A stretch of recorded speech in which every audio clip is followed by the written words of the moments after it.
Hey everyone! What If Fan here, bringing you another exciting part of What If Fusion Deck User in a different Yu-Gi-Oh! GX. You can find the fanfic title and the original author's name on my Patreon page. Make sure to check it out and show them some love. If you enjoy the video, don't forget to like, subscribe, and ring that notification bell so you never miss an upload. Also check out my Patreon channel for early releases of all the series, where you can find all the series released one day ahead of YouTube. Alright, let's jump into it. Chapter 411. Fusion is the noblest summoning method? That slogan, I've heard it before. Isn't that from the Fusion Army? What? The crowd erupted with mixed reactions to Hikaru's declaration. Some recalled his spectacular duels in the X dimension and S dimension. Others grew uneasy, worried about associations with the Fusion Army. Regardless, overall, there were no boos. After all, most of the spectators here were either students or spirits. And even so, most of them didn't truly suspect Hikaru. The reason was simple: they were far removed from the Fusion Army, far from the War of Invasion. Students had once feared and doubted him because the Fusion Army had infiltrated their academies, and they knew firsthand what sort of people those soldiers were. That was why they distrusted him at first. But here in the critical nexus, after enduring Dark World's invasion and countless battles, they quickly realized Hikaru and the Fusion Army were nothing alike. By contrast, ordinary people farther away weren't so quick to change their views. Hikaru didn't mind. He simply drew his opening hand. Studying the cards, Hikaru stroked his chin in thought. After a moment, he declared, "I activate the spell card Polymerization." His first duel here, and he led with the most iconic, most familiar spell card. Polymerization. One of the most famous spells in the world. One of the most common. One of the most heavily promoted in the past year. Thanks to this card, people of this dimension hadn't felt ashamed when dealing with the others. Thanks to this card, many realized their dreams. But because of this very card, because of polymerization, because of the Fusion Army's invasions, a shadow had fallen over the world. Countless duelists had been changed. Many had even abandoned their beloved cards. It was both the beginning and the foundation. I fuse Elemental Hero Avian and Elemental Hero Burstinatrix in my hand. Avian and Burstinatrix? The spectators' interest spiked immediately. Those two were famous cards. Neither was strong alone, but as staples of the beloved hero deck, they were instantly recognizable. Their fusion, Flame Wingman, was one of the most popular monsters here. Burstinatrix and Avian. It's gotta be Flame Wingman. Jaden jumped up excitedly, shouting to Tyranno and Cyrus beside him. The two had stayed with Jaden recently, skipping the tournament to watch alongside him. Seeing those cards on screen, their interest rose too. "No way, bro, maybe Phoenix Enforcer," Hasselberry joked. "Impossible. No way. At worst, it's gotta be Inferno Wing." No, bro, this is just plain polymerization." Cyrus was sweating. Meanwhile, in the Society of Light Tower, Aster Phoenix and the Sartorius siblings watched the stream. Aster firmly believed Phoenix Enforcer was the better choice here. After all, it couldn't be destroyed by battle. Surely not Tempest or Nova Master? Both hero duelists had the same thought. As expected of Hikaru. Even in the face of Fusion's bad reputation, you boldly use it as always. So, what will you fuse? Chen Lu's eyes gleamed with interest. From what I know, Avian and Burstinatrix can fuse into several monsters. Which will it be? Hikaru slowly raised two fingers. The fusion materials are two warrior-type monsters with different attributes. What? Chen Lu blinked. Two warriors of different attributes. Not heroes. Cries of surprise erupted worldwide. Not Flame Wingman. Not Phoenix Enforcer. Fusion Summon. The Iron Warrior who swings his mighty axe. Level 8, Guilty Gearfried the Magical Steel Knight. With Hikaru's call, a heavily armored warrior draped in a blue cape descended. Behind his mask, his face was hidden, but the axe in his hands announced his strength. Guilty Gear Fried the Magical Steel Knight, Level 8 Light Warrior 2700 ATK. Whoa! A different fusion monster? I've never seen it before. I thought those two could only fuse into Flame Wingman. Though spectators had seen many strange things, Hikaru's reveal of yet another unfamiliar fusion stirred them into even greater fervor. This tournament was proving full of surprises. Whoa, Avian can fuse into this, too? Why didn't you ever tell me? Jaden leapt up in excitement. Avian only sweated. How could he know? Hikaru smiled faintly at the card. It was one of the many light fusion monsters gifted by Light Force. Its materials, attributes, and effect all made it quite useful in this world. Hikaru liked it a lot. Magical Knight, so this is the evolved form of the old fusion, Giltia the Deionite? Didn't think you'd use it instead of Flame Swordsman. As a pro, Qianlu knew his lore. Magical Knight and Flame Swordsman, both once used by the legendary Joey Wheeler, were iconic cards. Even with the same materials, there can be different fusion results.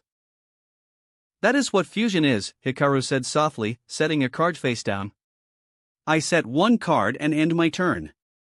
As expected of a duelist devoted to fusion, Hikaru Amaki. Qianlu nodded lightly, then smiled. Facing you in the first round, this is truly an honor. Qianlu drew a card. His eyes narrowed. Fusion is endlessly versatile. Some people can't even master their own ways before rushing to copy other dimensions, even ridiculing and condemning their own. The fusion army? They can do as they please. But for a duelist to reject a summoning method just because of reputation? Ridiculous. Against you, I don't need to hold back. This is perfect. He raised a card.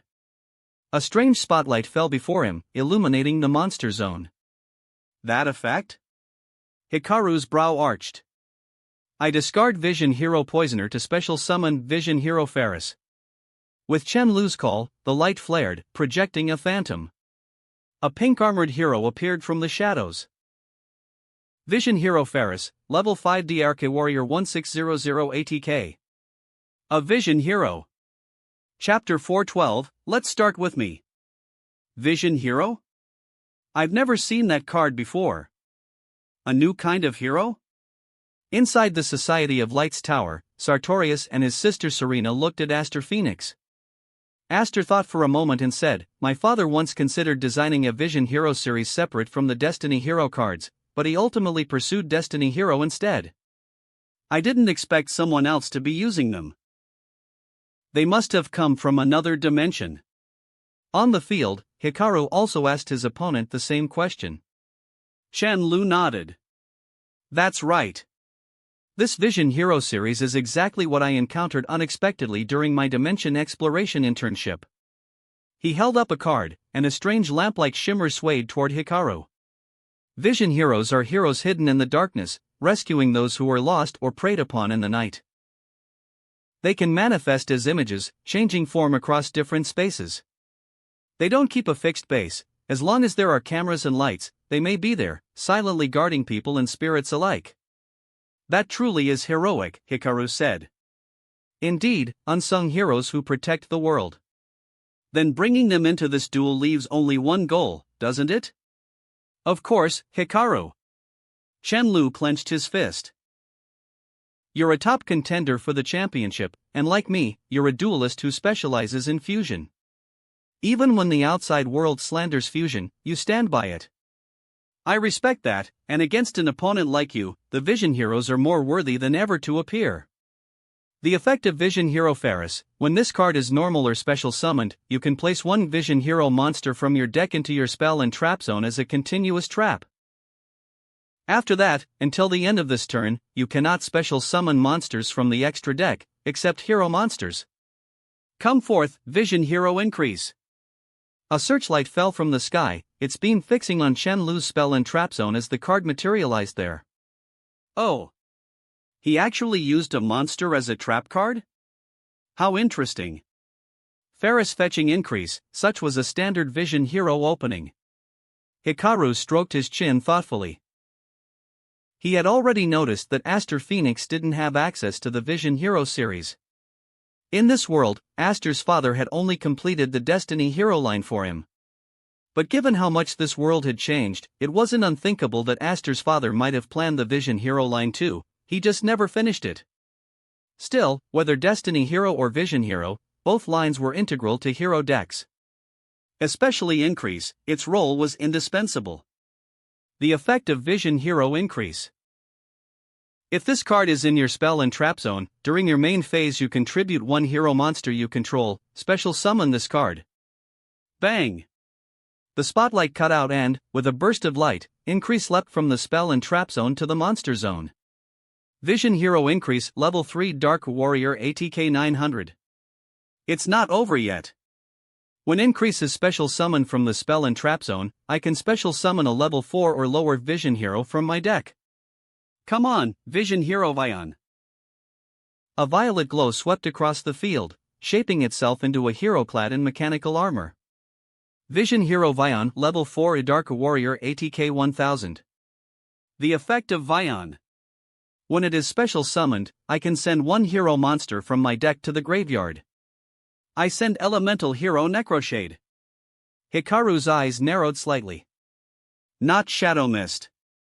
Not Destiny Hero Malicious. He'd chosen Necroshade. It's not over yet.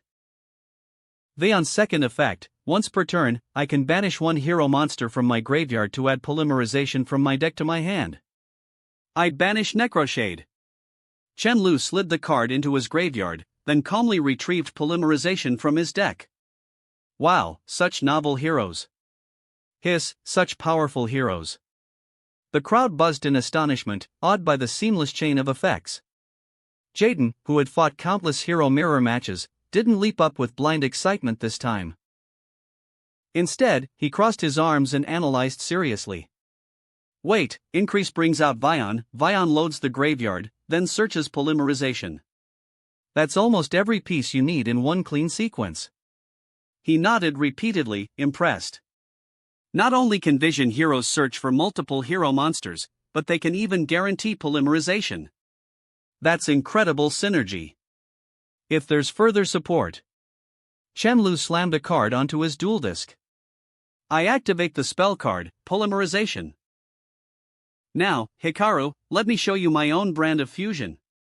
I fusion summon using the two Vision Heroes on my field. The fusion materials are simply two hero monsters.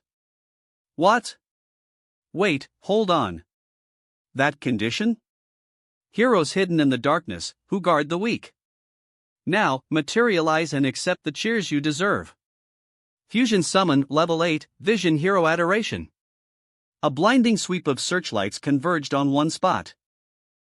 From the brilliance, a masked hero wrapped in bandages and shadows stepped forward, arms crossed with silent authority. Vision Hero Adoration Level 8 Dark Warrior ATK 2800. 2800 ATK. Excited murmurs swept through the arena. Even duelists who had never touched a hero deck realized now just how versatile the Vision Heroes could be.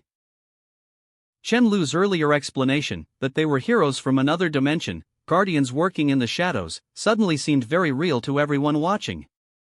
Jaden practically threw himself at the monitor, waving furiously as though he could summon a Vision Hero spirit through sheer enthusiasm. And he wasn't alone. Fans of hero monsters, students and spirits alike, cast eager glances at the cameras and lights above the duel field, as though hoping a Vision Hero might descend there as well. It's not over yet. Chen Lu shouted. The effect of Elemental Hero Necroshade in my graveyard. Once, while this card remains in the graveyard, I can normal summon a level 5 or higher Elemental Hero without tribute. Come forth, Elemental Hero Bladedge. A golden blade flashed free of its sheath as a powerful figure vaulted onto the field. Elemental Hero Bladedge Level 7 Earth Warrior ATK 2600. Another high-level hero monster. Vion set all this up in one turn? Oh. Jaden's eyes sparkled. That means I could normal summon Neos without tributing too. On the other side of the field, Hikaru only nodded. The combo was solid, especially without masked heroes or destiny heroes to extend it further. Vision Hero gave Phantom decks a way to stand on their own. Chen Lu pointed across the field, voice ringing with conviction.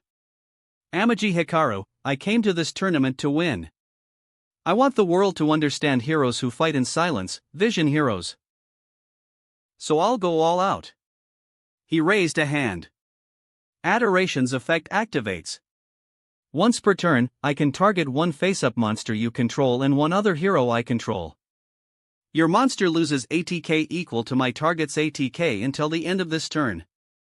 A floodlight locked onto Hikaru's monster, projecting Bloodedge's silhouette over it. What? Bloodedge has 2600 ATK. Steel Knight only has 2700. If it resolves, Steel Knight drops to 100 ATK. Then 2600 plus 2800, that's 5400 damage in one strike. Oh!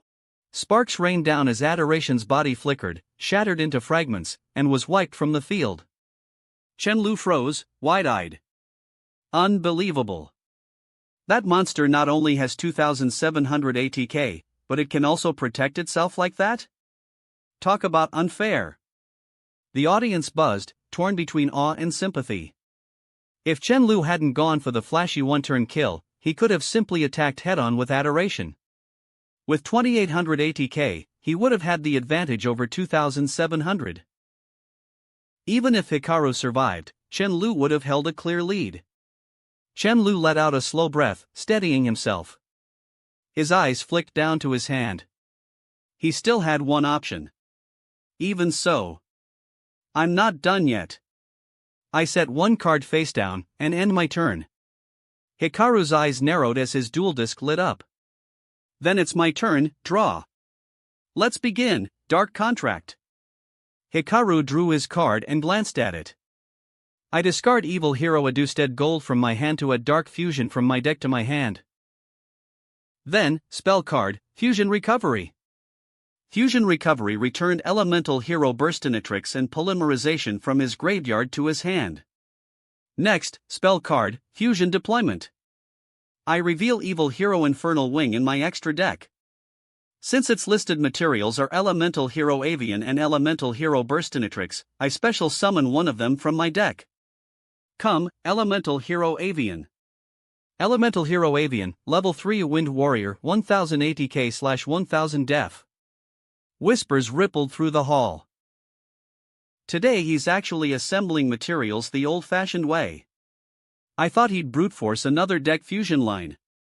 He didn't even cheat out Flame Swordsman with a shortcut. Across the monitors, Jaden, Aster, and the other finalists went stone serious. Spell card, Polymerization. Hikaru declared. I fuse Elemental Hero Burstinatrix in my hand with Elemental Hero Avian on the field. Gasps burst from the audience. Those two again. He's going for Flame Wingman. No, wait. The fusion requirement is 2 normal monsters. What? No way. Another brand new fusion. Fusion Summon, Level 9, Ancestor Dragon, Ancient Dragon. The two heroes dissolved into light, sank into an archaic tablet, and a colossal black dragon erupted from it with a roar that shook the arena. Ancestor Dragon, Ancient Dragon, Level 9 Darka Dragon, 2700 ATK. On the screen, Zane leaned forward, eyes bright. Another new fusion, and with Avian and Burstinatrix again. Chaz smirked. Ha! Guess Hikaru wanted to announce his return in round 1. Even Chen Lu, staring across the field, understood. So that's it, you've been waiting to say your piece to the whole world. I'm done waiting, Hikaru said. Because of the Fusion Army, students at Duel Academy have suffered long enough. And everywhere, duelists have been doubted just for using fusion. He faced the cameras, gaze steady, as if speaking to every duelist beyond the lens. All duelists, listen up. I, Amaji Hikaru, declare that fusion is the noblest summoning method. Whether you like it or not, whether you use it or not, one thing is undeniable, fusion is limitless and ever-changing. With the very same materials, entirely different heroes can be born. And the duelists who use fusion are just as varied. I pursue the ultimate fusion, not good, not evil, just possibility. Whether you quietly love fusion, chase wins with it, or only adore a single fusion monster, that's all valid. Don't condemn everyone who fuses because of the fusion army. If you need someone to label, label me first. In the waiting hall, Hikaru's friends rubbed their temples in unison, equal parts exasperation and pride. Chen Lu looked at Hikaru in surprise. Sorry, Chen, today I'm going all out. I want this to be the most decisive victory possible. He flipped his face down. Trap card, Miracle Fusion. Gasps erupted in the crowd. By banishing fusion materials from my graveyard, I fusion summon once again. From Hikaru's graveyard, light swirled around Elemental Hero Avian, Elemental Hero Burstinatrix, and even Evil Hero Dark Gaia. I banish Avian and Burstinatrix, fusion summon. A burst of radiance split the arena. Descend, my Shining Warrior, Elemental Hero Shining Flare Wingman. Elemental Hero Shining Flare Wingman, Level 8 Light Warrior, 2500 ATK. The familiar figure, clad in brilliant armor, took the field to thunderous cheers. Jaden leapt to his feet. Shining Flare Wingman, it's you. On Hikaru's field, the Golden Warrior who had appeared earlier glanced toward the graveyard where Dark Gaia had been banished, then gave a proud nod. The hero legacy lived on. Battle phase. Hikaru declared. But Chen Lu smirked. You know monsters fusion summon with Miracle Fusion can battle, yes, but let's see if you can push through this. I activate my continuous trap, Call of the Haunted. Revive, Vision Hero Adoration. The cloaked hero returned, standing tall beside Chen Lu. Adoration again. Hikaru narrowed his eyes. Normally, between those two, you could survive the turn. Even if you take damage, Vision Hero Increase can revive itself from the graveyard, letting you keep searching next turn, right? That's nearly endless recursion. You even know that? Chen Lu said, surprised. Of course, Hikaru replied calmly. I'm a duelist who pursues the ultimate fusion. Which means, let me show you my full strength. He raised a quick play spell. Form change. The audience jolted. Form change. Wait, doesn't that mean? Hikaru explained, target one hero fusion monster I control. Return it to the extra deck, and special summon one masked hero of the same level but a different name, treating it as a special summon with masked change. What? Chen Lu's composure broke as soon as he heard the name of a brand new hero. The audience erupted in shock as well.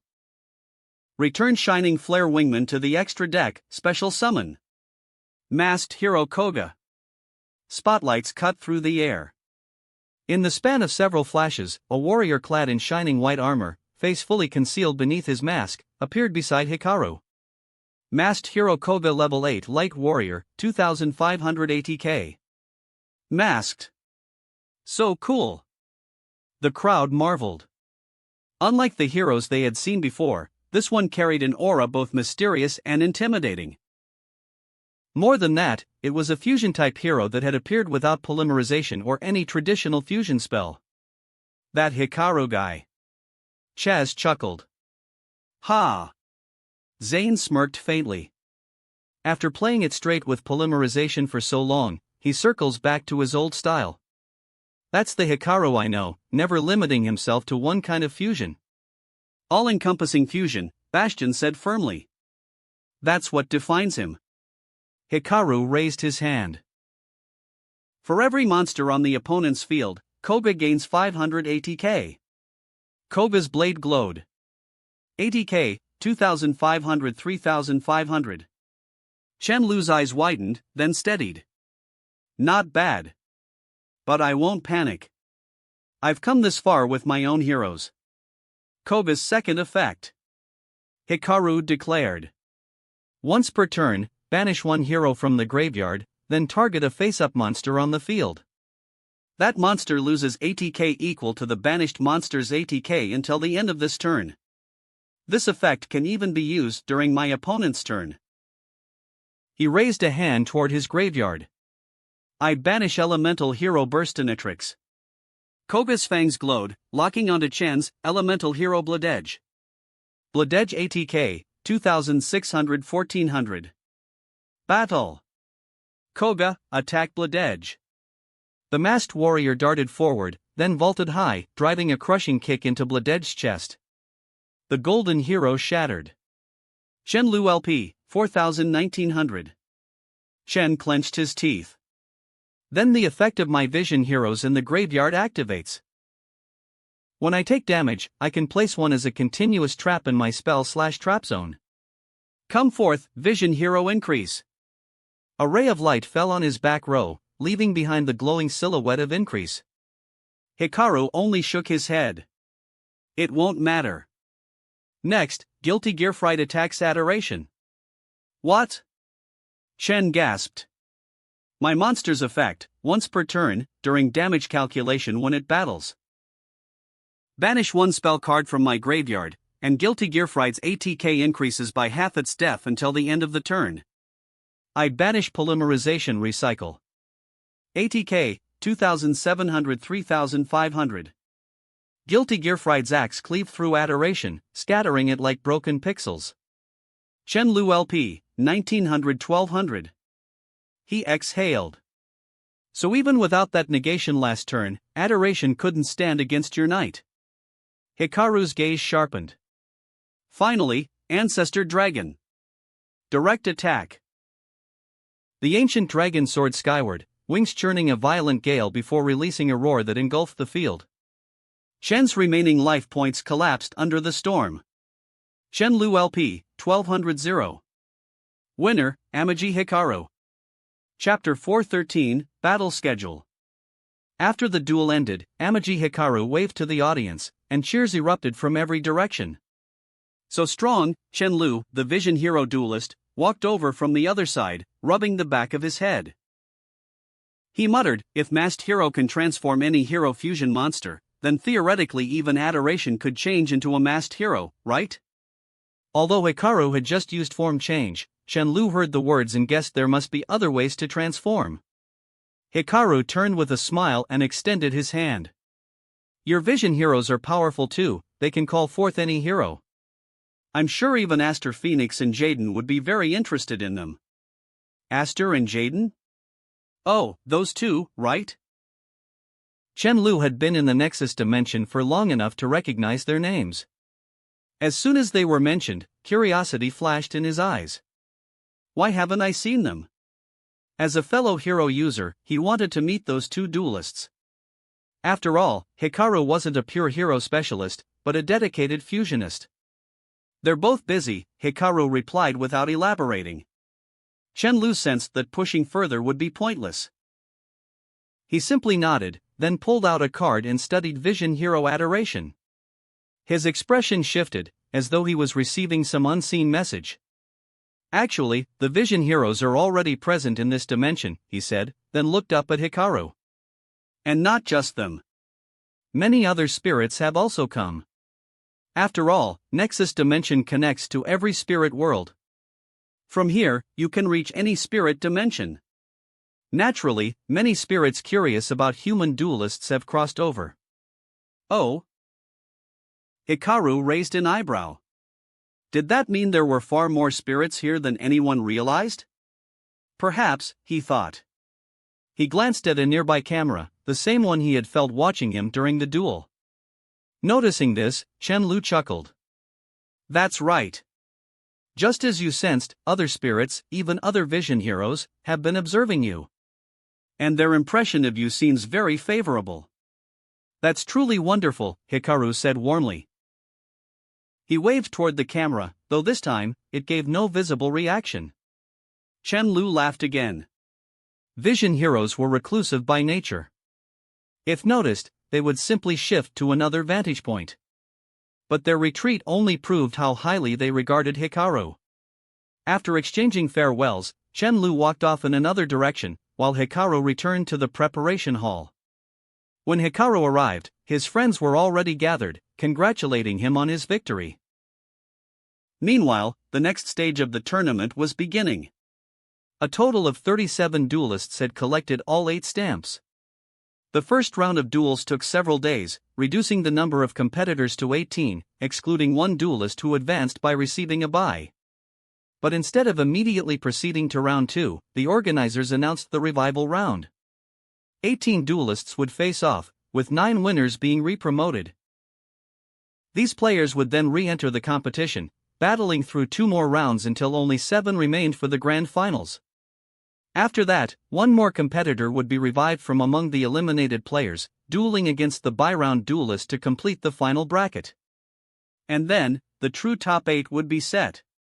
Because the number of participants was odd, organizing the schedule was a little troublesome.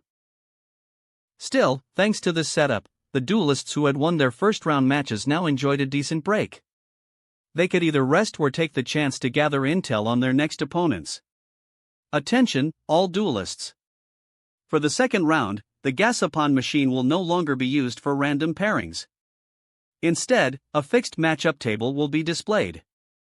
Please check your assigned opponents. A Kaiba Corp staff member wheeled out a sleek projection console.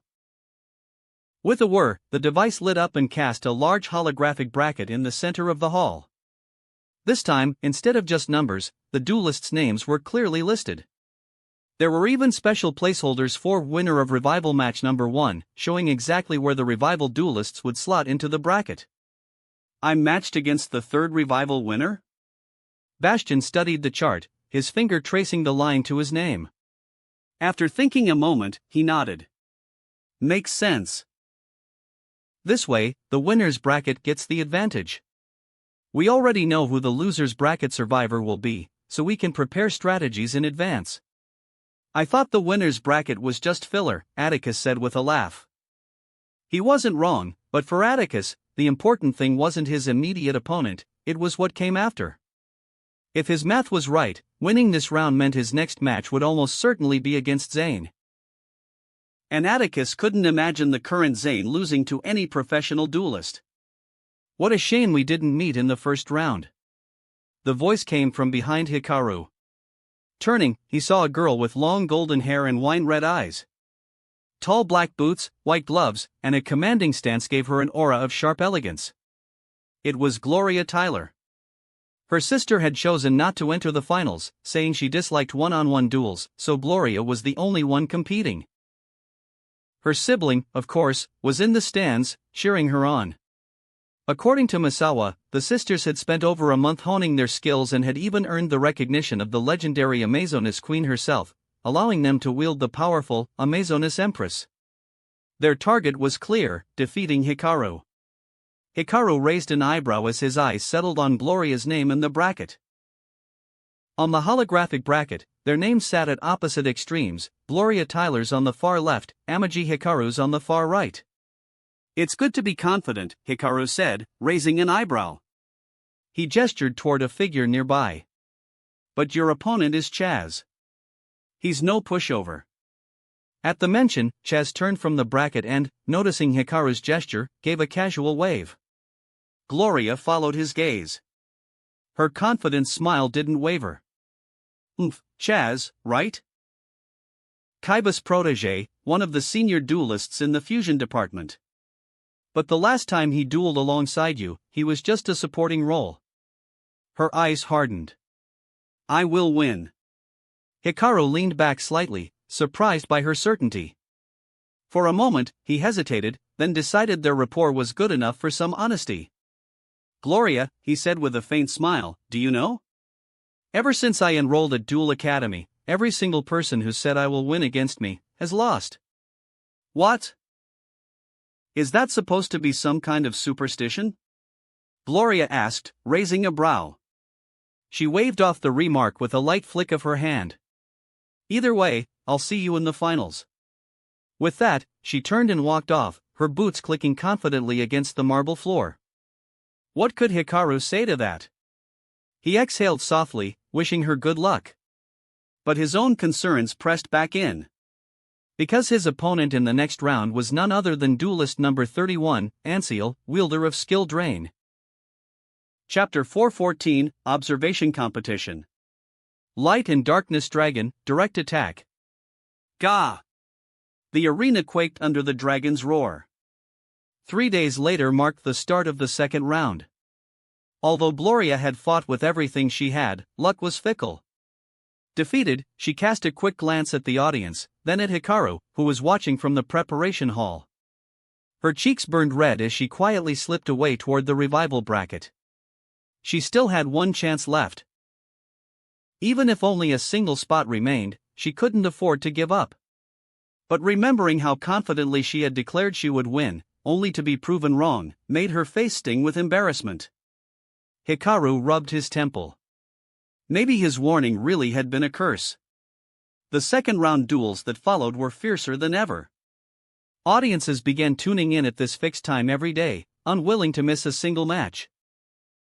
Those who returned through the revival round played decently, but aside from a few unlucky cases, the gap between them and the seeded duelists was obvious. Gloria, unfortunately, had drawn the short straw. After watching Chaz's duel, Hikaru was convinced that Chaz's current strength might not fall short of Jaden or Aster.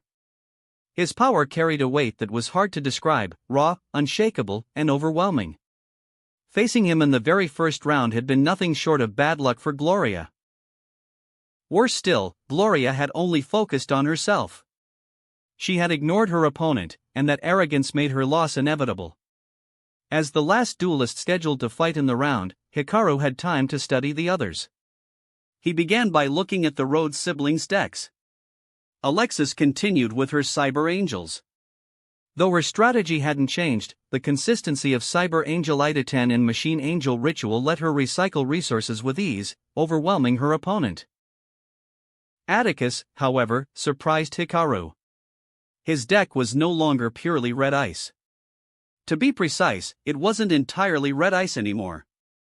Instead, it had become a unique hybrid of red ice monsters and winged beasts, reinforced by a mix of eccentric spells and traps. On the surface it was just a deck change, but for Atticus, it was monumental.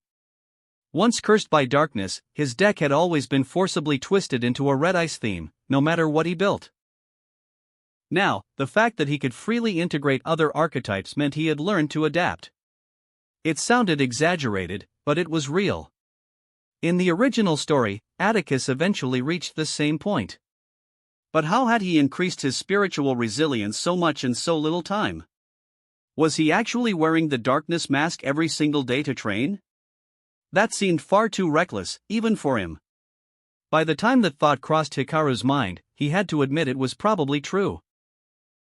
When it came to Zane, nothing Atticus did would surprise him. As for the others, Bastion had blended Amazona's support into his strategy.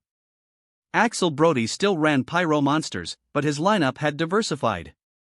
Jim Crocodile Cook, true to the anime, used his Fossil Fusion deck, though this time, the fossil cards clearly weren't the same as the ones from the original story. It looked like he had built a custom set of Fossil Fusions himself, and their power was no joke. And Zane needed no introduction. His arsenal included Cyber End Dragon, Chimeratech Overdragon, even Cyber Dragon Nova. He wielded every variant with precision and calm, no longer the frenzied, self-destructive duelist he had once been. One detail stood out to Hikaru as he studied the field: Jim's back row. His spell and trap lineup was surprisingly complete, even boasting Lost World, Bridge of Salvation. The fossil monsters themselves weren't overwhelming, but their dedicated support cards gave his plays remarkable resilience. Life wasn't easy for duelists who lacked reliable monsters. If family couldn't help, then only spell and trap support could. Of course, while Hikaru was studying his peers, they were studying him as well. Among all the competitors, his reputation ranked just below Zane's. By now, nearly everyone knew what kind of deck Hikaru played. A small core of fusion materials. A large library of fusion spells. Portable fusion options. A sprinkling of disruption. And above all, a powerful extra deck of fusions he could flexibly adapt to any duel. His opponent for this round, Anseal, reviewed his own strategy. Alongside his signature card skill drain, he had slipped in a few more counters that he thought would be especially useful. Soon, it was time. Hikaru walked calmly into the arena, and a wave of cheers rose to meet him. He raised a hand in greeting, scanning the duel field as he went. Something had changed. Kaiba Corp technicians moved briskly around the edges, exchanging notes, making adjustments. From the look of it, once this round concluded, the entire stage was slated for a large-scale overhaul. The final duel of the second round, begin. Thunderous applause erupted as the match was announced. With a sudden boom, columns of flame erupted around the arena. One of the duel spirits nearby yelped in alarm and leapt up, trying instinctively to smother the blaze. But before anyone could react, the fire fractured, broke apart, and scattered into glowing sparks. The sparks drifted upward, weaving across the ceiling like stardust, and slowly condensed into two enormous holographic cards that floated above the field. One was the infamous continuous trap card, Skill Drain, the other, Polymerization. Whoa! Hikaru looked up, wide-eyed. Why did it activate on its own? Wasn't this effect scheduled for the next round? A Kaiba Corp staffer's voice cracked as the technicians scrambled, confused. Lights, what's going on? Turning, Hikaru's gaze landed on the massive chandelier overhead. It spun once in place, like a head giving a deliberate nod. An illusion? Hikaru understood. The spirits wanted to see him duel again. Amagi Hikaru, said Tiara, leaning in with a low voice, your opponent will definitely load up on trap cards against you. Hikaru smiled faintly. It's fine. I've tuned my deck for this. As the last sparks faded, both duelists raised their duel discs.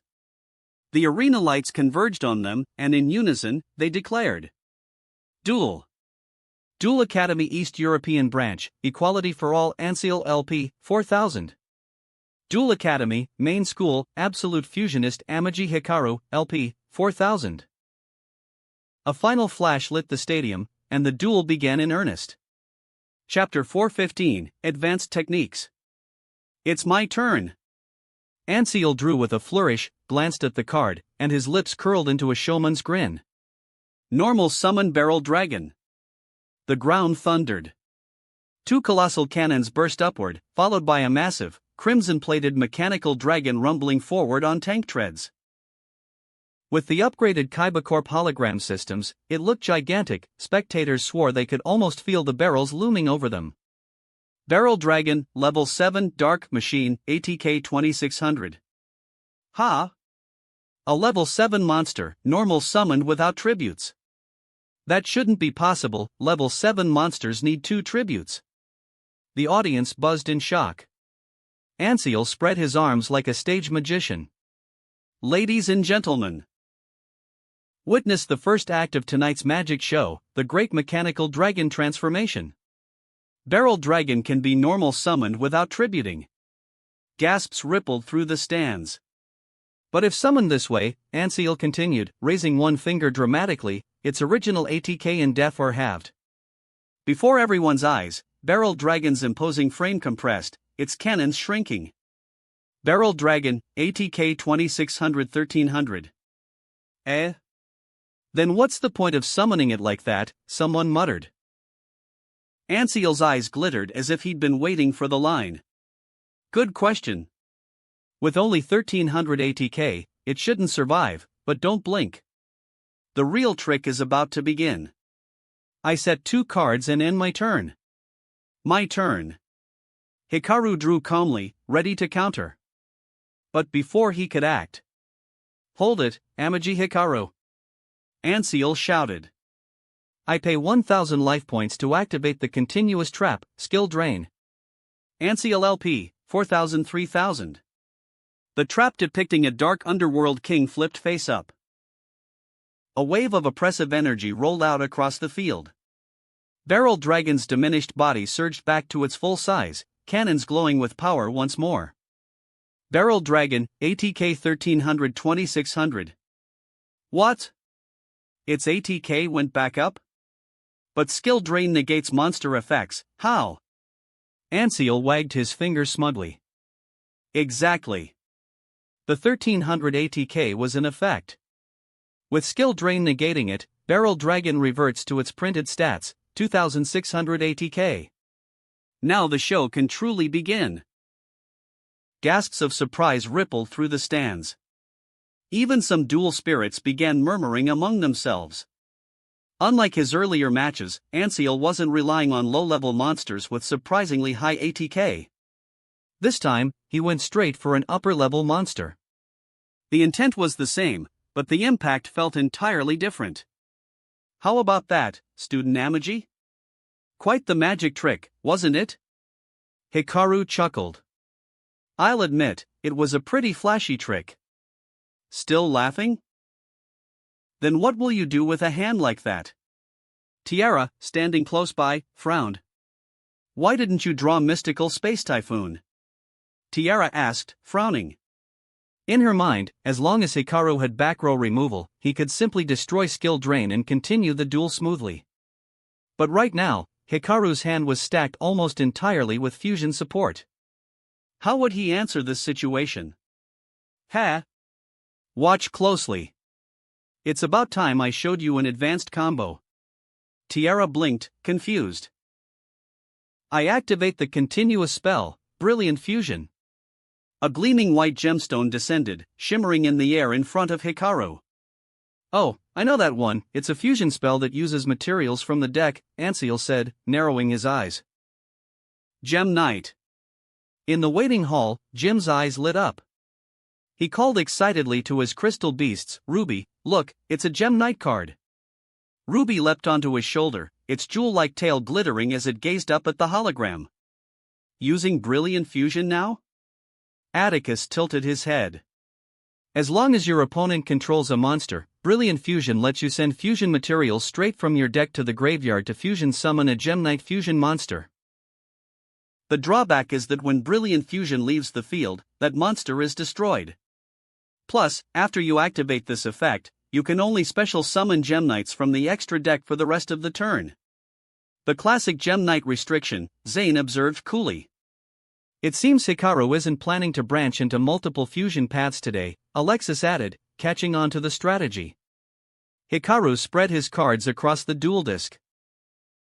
I send Gem Knight Crystal and Gem Knight Yellow Sapphire from my deck to the graveyard.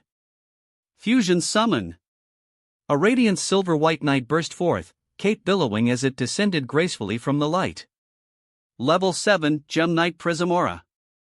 Gem Knight Prismora, Level 7 Earth Thunder Fusion ATK 2450. Prismora.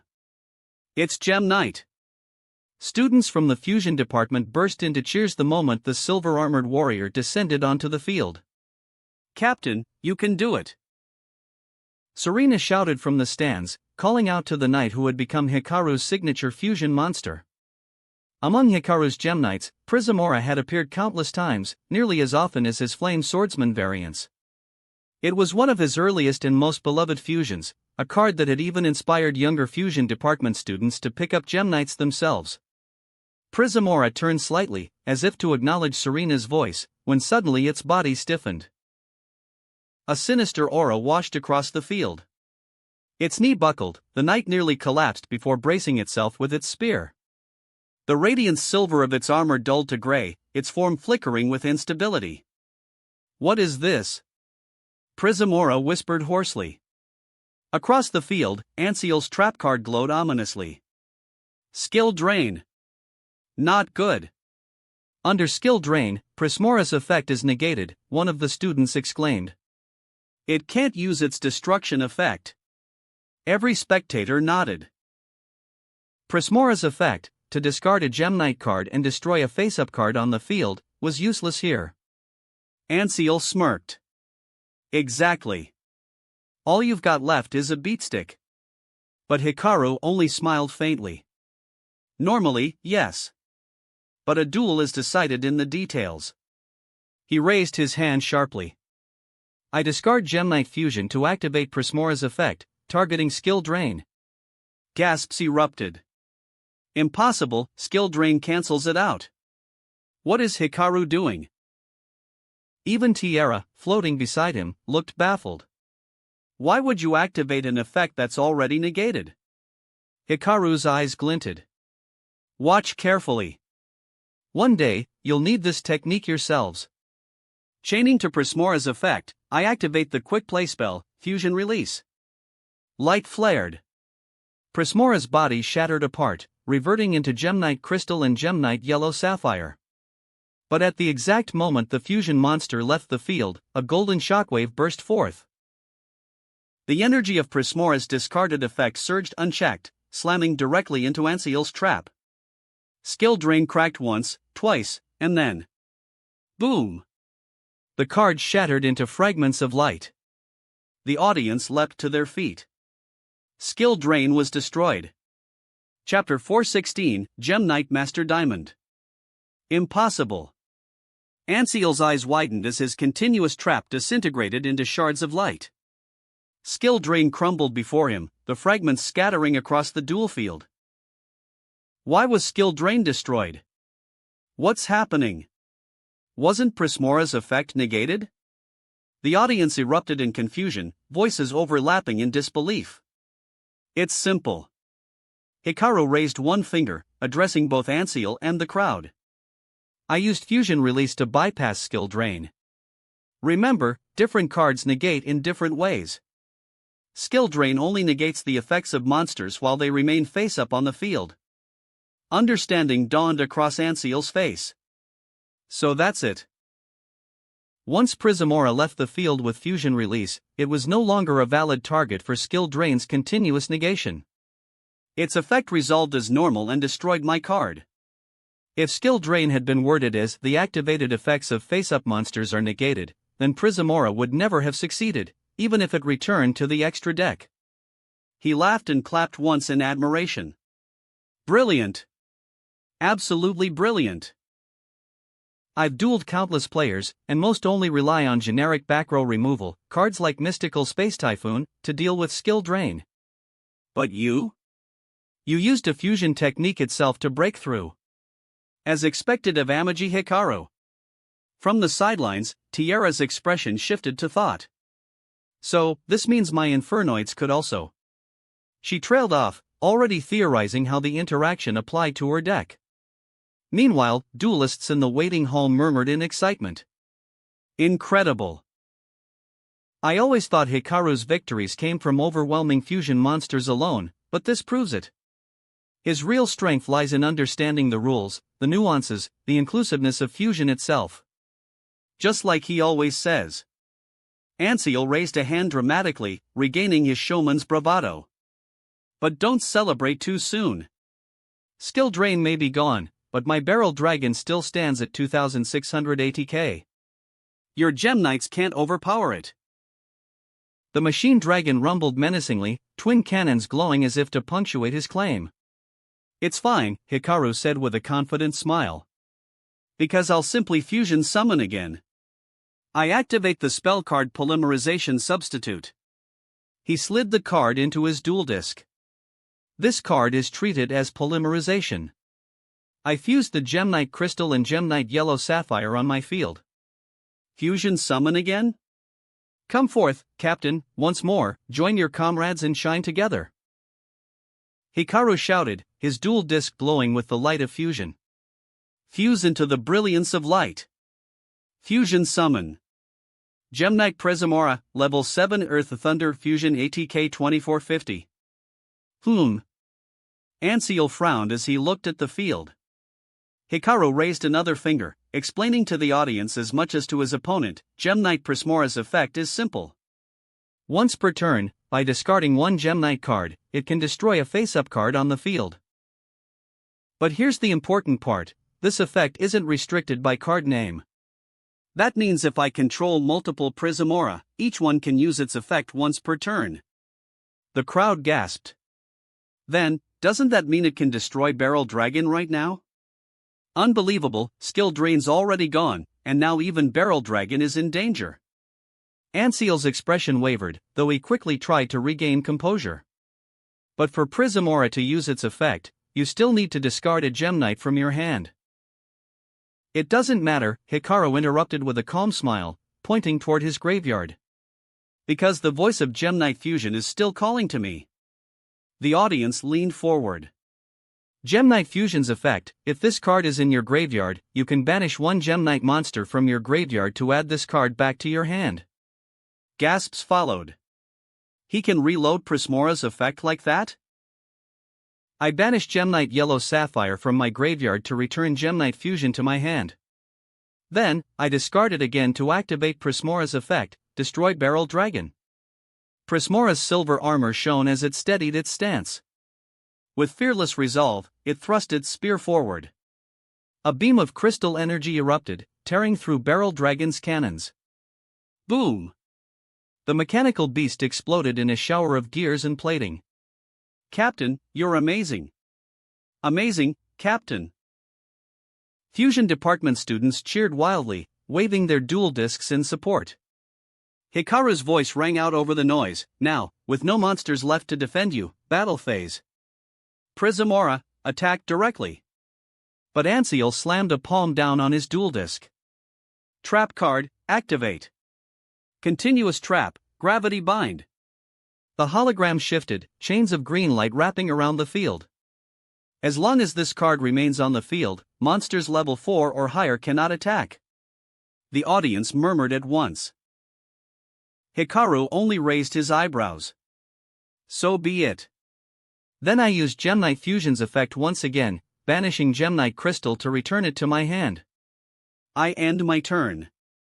Summon the stand side.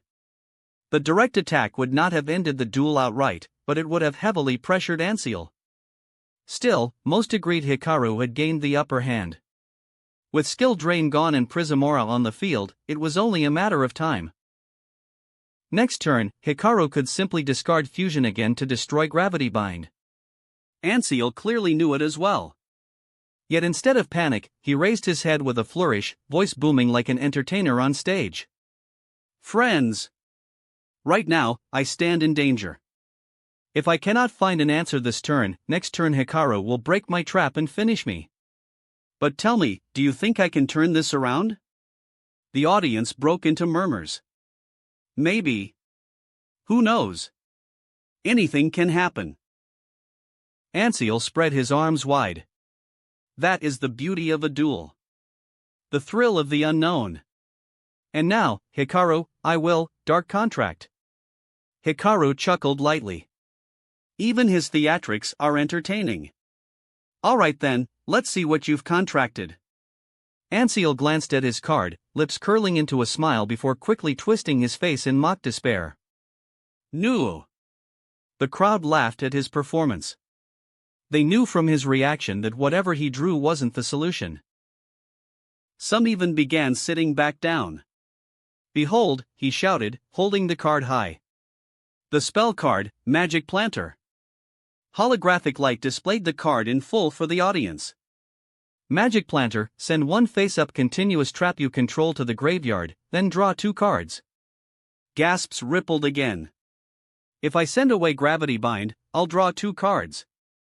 But if I keep it, I might stall long enough to survive. Why? Why did fate give me this card? Some spirits watching chuckled. Others shook their heads, amused. Anseal lowered his hand dramatically, then straightened, voice firm. But that's the spirit of dueling, the unexpected, the unknown. Ladies and gentlemen, for the duel, for you, for entertainment itself, I will activate Magic Planter. The audience erupted once more, swept up by his sheer bravado. Ah! Wow! He's going all out. Good. Go for it. Although Anseal's deck leaned heavily on beatdown monsters and a wall of trap cards, hardly what most would call entertaining, his dramatic performance drew murmurs of approval even from the spirits watching overhead. He wasn't a fiery, hot-blooded duelist, but he had his own quirks and his own stubborn persistence. Yo, this human is pretty interesting, Tiara said with a smirk, pointing at Hikaru's opponent. Hikaru gave a small nod. Anseal thrust a hand toward his field. Send Gravity Bind to the graveyard, Dark Contract 2 cards. Gasps followed as the continuous trap dissolved into shards of light. Anseal drew 2 new cards and glanced at them, a sly smile tugging at his lips. So Pegasus's gift really was Dark Contract. He narrowed his eyes at Hikaru's field. As expected of Amaji Hikaru. I didn't think he'd be able to destroy Skill Drain with a monster's effect, instead of relying on a simple Heavy Storm. If I'd only prepared more counters, fusion prohibition area instead of just extra skill drains, I might have been able to keep him locked down. Still, fleeing wasn't an option. Anseal cleared his throat, then raised his arm toward the crowd. Ladies and gentlemen, it seems the goddess of fate still smiles upon me. He squinted dramatically at Hikaru. Well then, Hikaru, since things have come to this, I'll show you my burning muscles. Ha! Hikaru blinked. By banishing Panther Warrior from my hand and Barrel Dragon from my graveyard, I special summon this. The audience erupted. Special summon without a chain? And with that cost, could it be? Anseal spread his arms wide. Come forth, the power of international illusions. Special summon, Beast Machine King Barbaros UR. With a deafening clang, metallic fragments surged out of the graveyard, swirling together. A towering lion-headed warrior emerged, clad in mechanized armor. A massive spear and shield formed around its body as steam hissed from its joints. Barbaros. Wait, that's one of Tenma's cards from Industrial Illusions. Even Hikaru raised an eyebrow. Barbaros in a skill drain deck makes sense. But if Barbaros exists here, that means the Tenma brothers exist in this world too. Legendary duelists in their own right. The audience fell silent as the monster finished materializing. Beast Machine King Barbaros UR. Level 8 Earth Beast Warrior ATK 3800. ATK 3800. That's higher than Blue Eyes White Dragon. Anseal explained proudly, Beast Machine King can be special summoned by banishing one Beast Warrior and one machine from your hand, field, or graveyard. But, beware. Any battle damage it inflicts becomes 0 unless skill drain is active. Remember that, viewers. The crowd roared. And now, I normal summon Indomitable Fighter Lele. A hulking warrior with bulging muscles leapt onto the field. Indomitable Fighter Lele, Level 4 Earth Beast Warrior ATK 2300 Def 0. Battle! Anseal shouted. Barbaros UR, attack Gem Knight Prismora. With a metallic roar, the Beast Machine King charged. Its armored club smashed down, shattering Prismora in a burst of shards. Then, Indomitable Fighter Lele attacks directly. The muscular fighter lunged at Hikaru, driving an elbow into his chest. Hikaru, LP, 1700. After attacking, Lele switches to defense position. The fighter crouched, fists raised, though its def was a mere 0. And finally, Anseal continued, I activate the continuous spell, Messenger of Peace. A white dove descended in a beam of light, landing gracefully on the field. As long as this card remains, monsters with 1500 or more ATK cannot declare attacks. The crowd groaned, some impressed, others disappointed. Hikaru only chuckled softly. This guy really knows how to drag out a duel. Anseal turned to the audience and waved theatrically. Thank you, everyone. Your support gave me the strength to strike back this turn. Although the applause wasn't as thunderous as earlier, Anseal's gamble, using Magic Planter to send away his own trap and snatch back momentum, was still thrilling to watch. The audience respected his nerve in sacrificing protection for one desperate counter.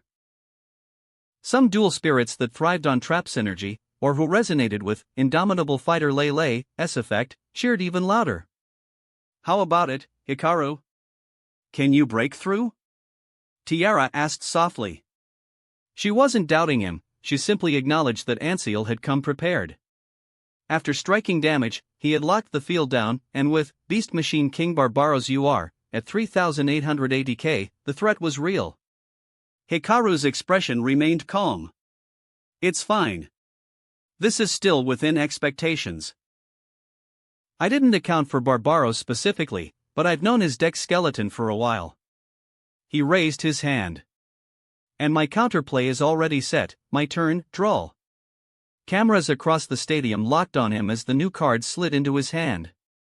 Anseal spread his arms dramatically. Such courage! To give everything just to push back, you honor this duel, Amaji Hikaru. Then I too shall respond in kind. With my fusion. Hikaru pointed to his graveyard. Effective fusion substitute. By banishing it, I return one fusion monster from my graveyard to the extra deck, then draw one card. No one reacted much, this was routine recycling. But in a heartbeat, they realized what Hikaru had been aiming toward. I activate the spell card, Thunder Dragon Fusion. The duel hall buzzed. Thunder Dragon Fusion. But it can only make Thunder-type fusions. Even so, is it worth it? A Superbolt won't survive long. Zane's gaze sharpened.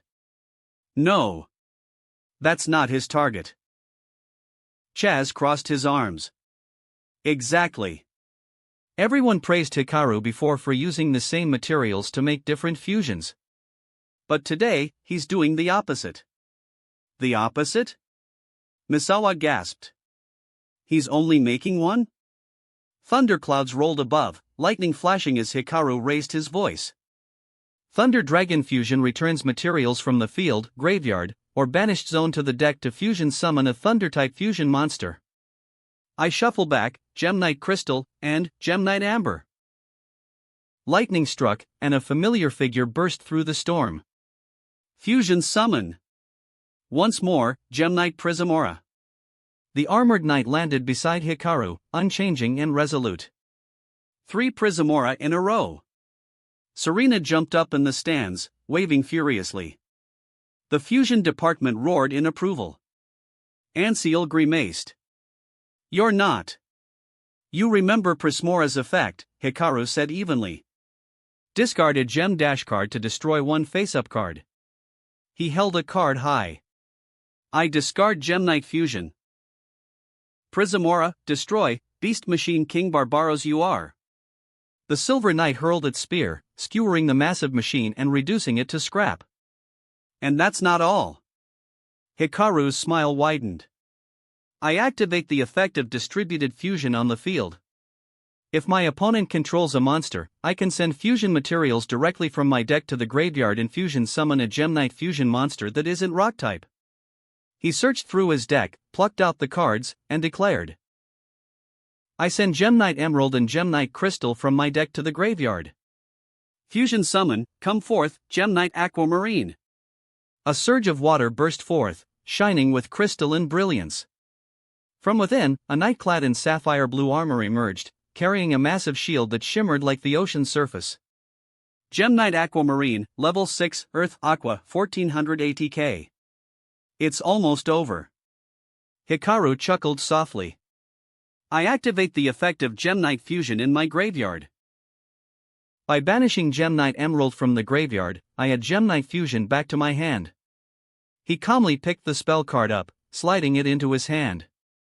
At that moment, everyone felt it, an ominous premonition. It can't be. Could it really? Gasps spread. Many of the fusion department students shot to their feet. Don't tell me, it's that monster. Activate the spell card, Gemknight Fusion. Hikaru spread out the cards in his hand and on his field. The fusion requirement is 3 Gemknight monsters.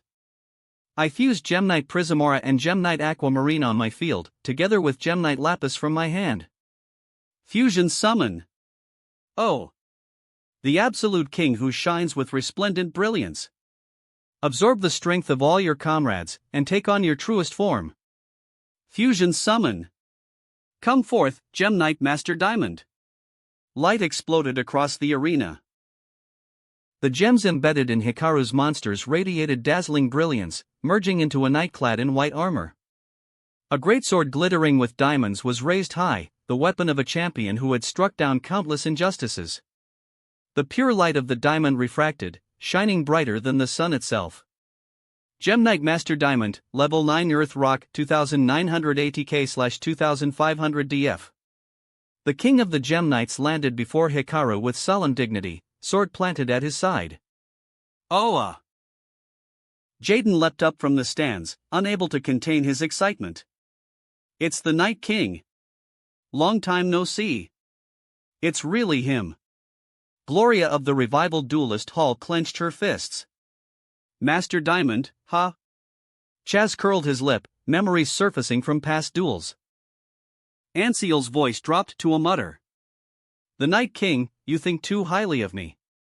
Master Diamond's ATK increases by 100 for each Gem Knight in my graveyard, Hikaru announced. Right now, I have 4 Master Diamond, Aquamarine, Prismora, and Lapis. ATK, 2,900 3,300. And don't forget Aquamarine's effect, when it was sent from the field to the graveyard, I can return one of your cards to your hand. I choose. Hikaru glanced at Tiara. She gave a small pout, tilted her head, and pointed her chin toward Lele. Return Lele. Master Diamond's greatsword gleamed with sapphire light, striking Lele and forcing it back to Anseal's hand. But in that case, you can't attack, Anseal said cautiously.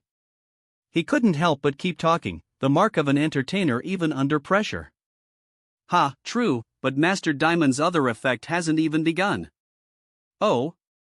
And what might that be? Anseal asked, playing along. The audience leaned forward. Those unfamiliar with Master Diamond were full of curiosity, while veterans like Gloria, Grace, and Chaz already knew what was coming. Gem Knight Master Diamond's effect activates. Hikaru raised his hand. A gleaming diamond floated up from his palm, turning slowly, each rotation flashing with different hues. Once per turn, I can banish one level 7 or lower Gem Knight fusion monster from my graveyard. This card gains that monster's original name and effect until the end of the turn. From the graveyard, a level 7 or lower fusion? Copy its name and effect. Ah! Anseal's eyes widened. Gem Knight Prism Aura. That's right. Hikaru grinned. Master Diamond banishes Prism Aura and gains its name and effect. In the graveyard, Prism Aura's form dissolved, its essence surging into the yellow gem on Master Diamond's sword. A spectral image of Prism Aura appeared behind the knight, mimicking its movements like a phantom. Gem Knight Master Diamond Gem Knight Prism Aura. ATK, 3,300 3,200. Oh! Serena, watching from the stands, clapped with infectious excitement. Master's been using Gem Knight Prism Aura from start to finish. So cool! While most of the audience sat in shock, Serena's cheer cracked through the silence like a thunderclap. In that moment, everyone finally understood Amaji Hikaru's strategy. Then, I activate the effective Gem Knight fusion.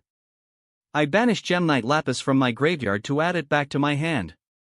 Gem Knight Master Diamond's ATK, 3,200 3,100. Unbelievable. He can still use Prism Aura's effect.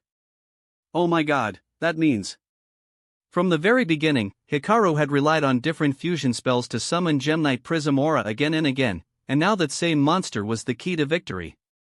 A brilliant fusion. Even though a continuous spell still remained on the field, Anseal couldn't help but applaud. Ha, thank you for the duel. Hikaru smiled. Despite Anseal being a trap-focused duelist, a style Hikaru usually found suffocating, this match had been strangely exhilarating. A while ago, you demonstrated the inclusiveness and versatility of fusion. So today, you wanted to prove fusion's focus? Anseal asked. That's right, Hikaru nodded. I believe that if you believe in fusion, if you keep chasing it, if you stick to what you want, then anyone can achieve the results thereafter. So, there's no reason to doubt fusion. In the stands, duelists who had once been afraid to run fusion decks because of popular opinion watched Hikaru summon Gem Knight Prism Aura again and again, through every possible method. They remembered how he had once used Winged Kuriboh and Elemental Hero Burstinatrix to fusion summon different hero monsters one after another. Their passion rekindled. Yes. There's no need to doubt fusion. The fault lies with the duelist, never the card. Anseal lowered his hand, then extended his fist toward Hikaru. Then, let's go. Activate Gem Knight Prism Aura's effect. Once per turn, by sending one Gem Knight card from my hand to the graveyard, I can destroy one face-up card on the field. I send Gem Knight Fusion to the graveyard and destroy Messenger of Peace. The hologram of the pacifying spell shattered into light. Now, Gem Knight Prism Aura, direct attack. Master Diamond rotated its massive blade, and the phantom image of Prism Aura appeared behind it, spear poised. The spectral knight lunged forward, lightly tapping Anseal's shoulder with its crystalline weapon. Anseal's LP, 3000. Winner, Amaji Hikaru. Chapter 417, Illusion Attention. The duel concluded, and Anseal raised Amaji Hikaru's hand high, accepting the applause that thundered through the hall. For Anseal, winning or losing was never the true goal. What mattered to him were the smiles on the audience's faces. That was the reason he had accepted Industrial Illusion's invitation to serve as a card tester in the first place. Hikaru found himself holding a good impression of Anseal as well. He rarely encountered duelists of this sort, and given that he might face many more entertainment duelists in the future, he was more than willing to exchange words with him. As expected of the so-called answer to fusion, "You really are too strong," Anseal said with a laugh. "Ha, you flatter me," Hikaru replied modestly. "I'm still far from that level." The two shook hands. Then Anseal leaned in, lowering his voice. "Let me tell you a little secret, Amaji." "Ha? What is it?" Hikaru asked, puzzled. "President Pegasus is quite fond of you." "President?" The president he meant was clearly different from the one most students referred to. "Mr. Pegasus? He's paying attention to me?" Hikaru didn't look too surprised and continued the conversation. "Mecham, though he has his worries." Anseal crossed his arms behind his head and leaned against the wall of the rest lounge's corridor, eyes wandering toward the distant audience. For once, the duelist who had been so upbeat and lively in the match seemed troubled. "Mr. Pegasus often speaks with us about his concerns." "Concerns?" Hikaru echoed in surprise. Could it be the Light of Destruction? In the original story, Pegasus had indeed begun searching for the source of the Light of Destruction. "Cards," Anseal said simply. "Cards." Hikaru blinked. Anseal pulled a monster card from his deck. The illustration depicted Beast Machine King Barbaros UR. This card was once young Master Yuku's ace.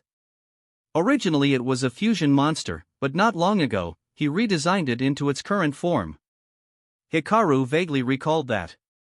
He remembered it had been touched upon in a Yu-Gi-Oh! R side story, though he had never studied that series closely. Regardless, in this world the redesign had caused a stir, but only those at Industrial Illusions seemed aware of it. Simple summoning conditions, enormous ATK. To balance it, Yako added the drawback that any battle damage dealt to the opponent becomes 0. That philosophy is central to Industrial Illusions. Hikaru's eyes lit with sudden realization. "Ah, so that's it. You figured it out." Anseal nodded. To Mr. Pegasus, card design should always put concept and aesthetics first, with effects taking second place. A powerful card shouldn't just have high stats, it should demand proper conditions, or come with a meaningful drawback. He stroked his chin.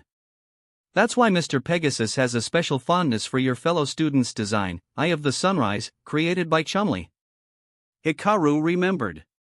That card, designed by Hayato, had earned Pegasus's praise.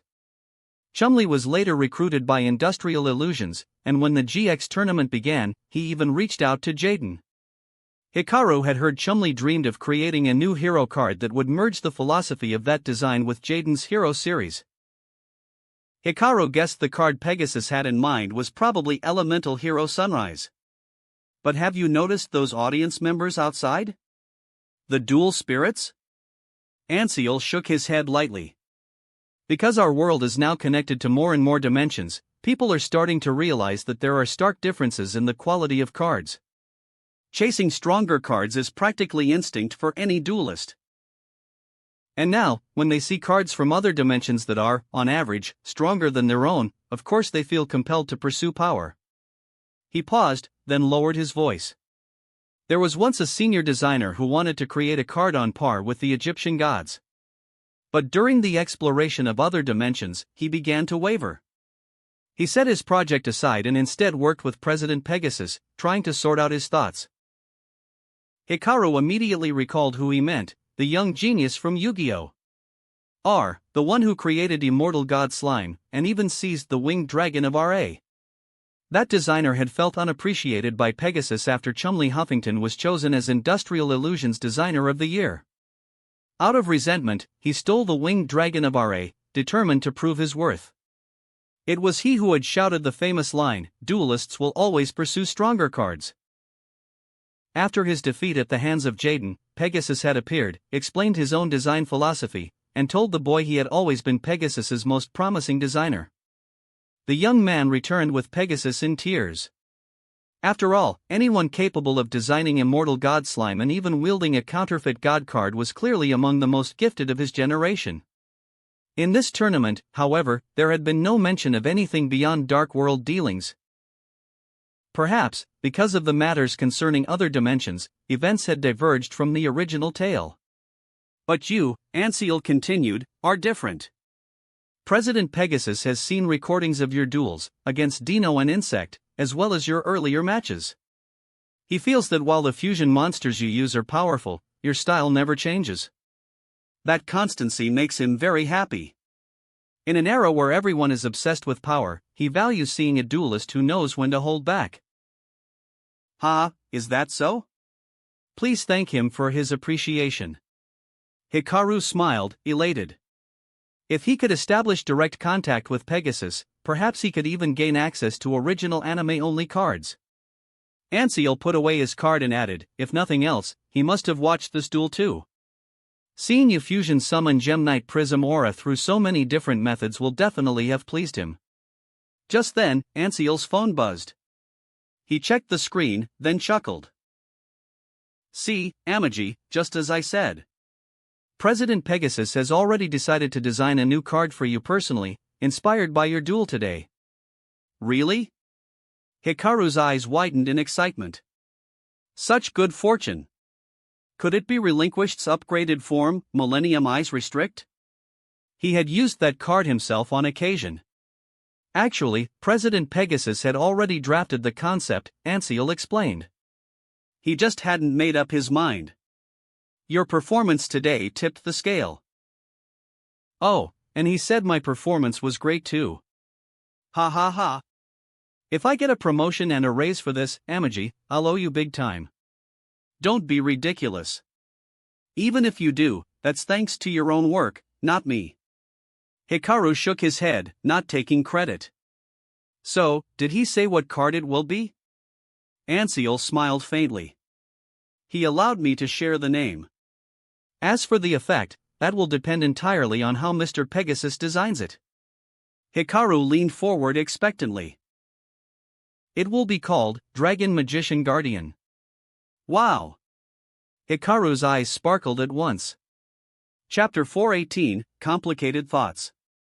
After parting ways with Anseal, Hikaru watched him head toward the revival zone.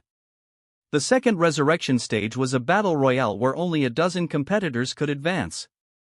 Anseal wasn't confident he could secure a top 8 spot, so after wishing Hikaru well, he chose to withdraw.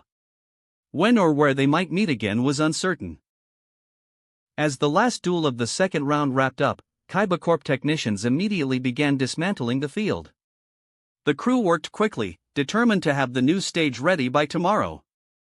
Back in the preparation hall, Hikaru's mind lingered on the news he had just received, Dragon Magician Guardian. He hadn't expected to hear of such a card under these circumstances. It was a perfect fit for him. Although its effect restricted him from special summoning non-fusion monsters from the extra deck that turn, meaning he couldn't bring out Mudragon of the Swamp, it hardly disrupted his deck structure. More importantly, its effects were both extremely useful. The first, when this card is normal or special summoned, you can discard one card, add one fusion normal spell from your deck to your hand. Compared to King of the Swamp, this was a narrower search. It couldn't grab Quick Play, Continuous, Field, or Equip spells, so options like Future Fusion or Fusion Recycling Plant were out of reach. Nor could it fetch Super Polymerization at a critical moment. Still, being able to search a fusion spell straight off a normal summon was far more convenient than needing to fusion summon King of the Swamp first, then trigger its effect.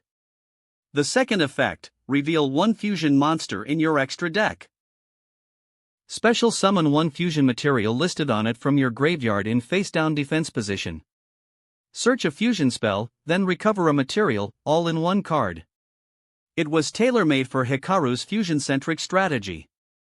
And as if that weren't enough, Anseal had hinted at something else. Pegasus intended to model the artwork after Hikaru himself. To think, just like Jaden, Chaz, and others before him, Hikaru's likeness might appear on an actual card. The thought filled him with quiet joy. Such chances were rare. When Hikaru returned to the waiting hall, his friends were there to greet him. Misawa marveled at Hikaru's grasp of dual mechanics, while Chaz praised the relentless way he had looped Gemknight Prism Aura through multiple fusions. It was clear everyone understood the purpose behind Hikaru's duel. With this round complete, the next set of matches would begin in order from the opening duelists. And the pairings were already decided. First was Chaz Princeton, who had battled Gloria in the second round's opening. The second, Alexis Rhodes. My next opponent is Alexis Rhodes? Chaz muttered. Though he had known Alexis for a long time, this was the first time he had really considered facing her head-on. The two were regarded as the male and female representatives of Obelisk Blue. Other dorms didn't have female students, so only Obelisk Blue had a separate girls' dormitory. That was why, despite wearing a Slifer red uniform, Serena still resided in the blue dorm. But this brought an unspoken question: who was truly number one in blue? 2 years ago, the answer was obvious: Zane Truesdale. No one in Obelisk Blue could rival him. The year before, things were more even. But when Atticus Rhodes re-enrolled after awakening from his slumber, he became the undisputed top student of that generation. For Hikaru's year, however, no consensus had been reached. The title of the number one in Obelisk Blue had never been firmly decided.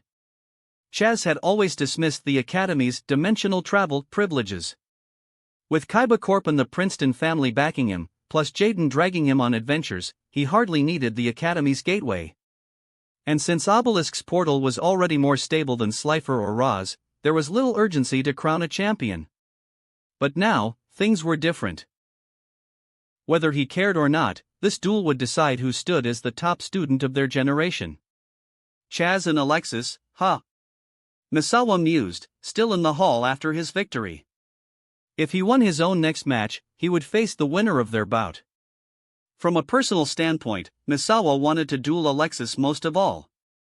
The last time they clashed, in the Friendship Cup in Dimension S, she had defeated him. As a duelist, he longed for a rematch. But if the winner was Chaz? Ah! Atticus glanced at the schedule, then sighed. Looks like Alexis stops here. Ha! Misawa looked over, but Atticus only pulled out a violin from nowhere and strummed a whimsical tune. But don't be sad, Alexis, maybe we'll reunite in the revival bracket. Misawa went silent. He glanced at the chart again. Atticus's opponent was Zane. So, did Atticus already believe he couldn't defeat Zane? Was he giving up that easily? Hikaru frowned. Even if Atticus acted unreliable, he wasn't the type to surrender outright. Was there something more behind his words? On the other side, Hikaru's next opponent waved at him. Yo, congratulations on your win. Ha, Jim, I didn't expect to run into you so soon, Hikaru replied. That was right. With fewer unknown duelists left, Hikaru's future opponents were bound to be familiar faces. And in the next round, his opponent was none other than the fossil fusion user, Jim Crocodile Cook. Hikaru's opponent in the top 14 cut to 7 was Jim Crocodile Cook. Woof! Karen barked, and Hikaru waved back at the loyal Croc's companion with a grin. When we were back at the dorms, Jaden told me your fusion style was really something, Jim said warmly. He figured I'd enjoy dueling you. In the previous round, Jim had faced Axel Brody. The two had put on a fierce, neck-and-neck match that could have gone either way. Jim emerged the victor, but not without Axel's frustration. Hikaru had watched that duel, and he was impressed. Jim's fossil deck was unique, built around fossil fusion, with summoning conditions flexible enough to use monsters from either player's graveyard. Hikaru admired it, he had always liked the fossil archetype. Jim carried the free-spirited air of a wanderer. Upon learning they would face each other, he came right over with a smile. After the GX tournament and Duel Academy's summer break, branch school students would attend the main campus as exchange students for half a year. Jim already counted Jaden, Cyrus, and Hikaru among his friends, and he looked forward to meeting more of the main campus. "All of you from the academy are outstanding," he said. "I'll be honored to duel you with everything I've got." He placed special weight on the word friend. Hikaru didn't dampen his enthusiasm. "I'm looking forward to it too," he said honestly. In truth, he was eager. Dueling Jim might even inspire super polymerization to generate fossil-related fusion cards for him. Time passed quickly, and soon the next day arrived. Kaiba Corp's preparations were complete. As Chaz Princeton and Alexis Rhodes stepped into the arena, cheers rose on both sides of the field. Chaz planted his feet on the platform, and suddenly, the ground rumbled. "Ah!" Alexis let out a soft gasp, but quickly realized there was no danger. Boom! Boom! Boom! The duel field rose, higher and higher, until it floated fully in midair. At the same time, massive 3D projections appeared above the field, displaying Chaz and Alexis so that every expression was visible to the crowd. Even the duelist hall itself transformed. Its ceiling split open, sections folding back to form closer viewing stands circling the field. Hikaru leaned casually on the railing. From this height, he could watch the duel directly instead of relying on monitors. He noticed something else, though. From the very start, the stage had been rising. That meant the finals themselves would be held at the highest point in the dimension, where the winds howled and the entire world could witness the match. As expected of Kaiba Corp, they always knew how to put on a show. Chaz readied his duel disc, calm as ever. Alexis, perhaps emboldened by the wind in her hair, spoke first. "It seems we finally have the chance, Chaz." "Chance?" Chaz raised a brow but remained polite. He didn't snap back with his usual "it's Chaz Princeton," the way he would at Jaden. "The chance to decide who's truly number one," Alexis said with a smile. In the spectator stands, Atticus Rhodes sighed and shook his head. "We've always been rivals for the top spot in Obelisk Blue, but we never had the chance to settle it. I'm sure Professor Kronos is watching now too." "Alexis Rhodes," Chaz interrupted. Question mark. "You should give up on that thought." "What?" Alexis stiffened, a spark of anger in her eyes. Was he saying she was destined to lose? "Are we here just to decide who's top of Obelisk Blue?" Chaz said firmly. "No, that's not the point. Our goal is to become the strongest duelists. No matter the opponent, the only thing that matters is victory.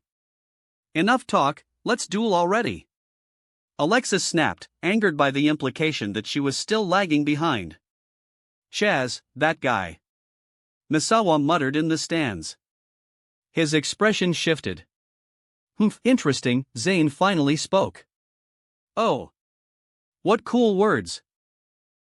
Jesse jumped up, scribbling notes. "I'm totally stealing that line for later." Ruby, on his shoulder, gave a small nod. "He really is something," Atticus said with mock solemnity, stroking his chin. Then his expression turned theatrical. He covered his forehead with a hand, pretending to swoon. "Seriously.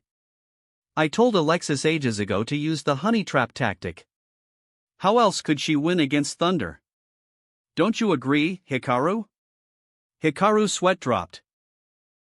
He wasn't the only one, the nearby students all looked equally exasperated. What unsettled Hikaru more was the memory from the original timeline. Because of Atticus's meddling, Chaz had confessed to Alexis and lost miserably. But here and now, Chaz's words carried real weight. No wonder Hikaru had felt an indescribable strength radiating from Chaz these past few days. He focused intently on the duel. In Chaz's previous match with Gloria, she had underestimated him. Even though she wanted to win, she hadn't taken him seriously enough, and she paid for it. Hikaru had been curious to see how far Chaz had come. What he saw next shocked him. XYZ, Dragon Cannon. That wasn't even a card Chaz had ever collected. Hikaru froze. He and Chaz had both been searching separately, Hikaru for BC, Chaz for AB, yet here Chaz was unveiling a brand new XYZ monster? There weren't even any union spirits in this dimension. Hikaru had asked to salt core himself.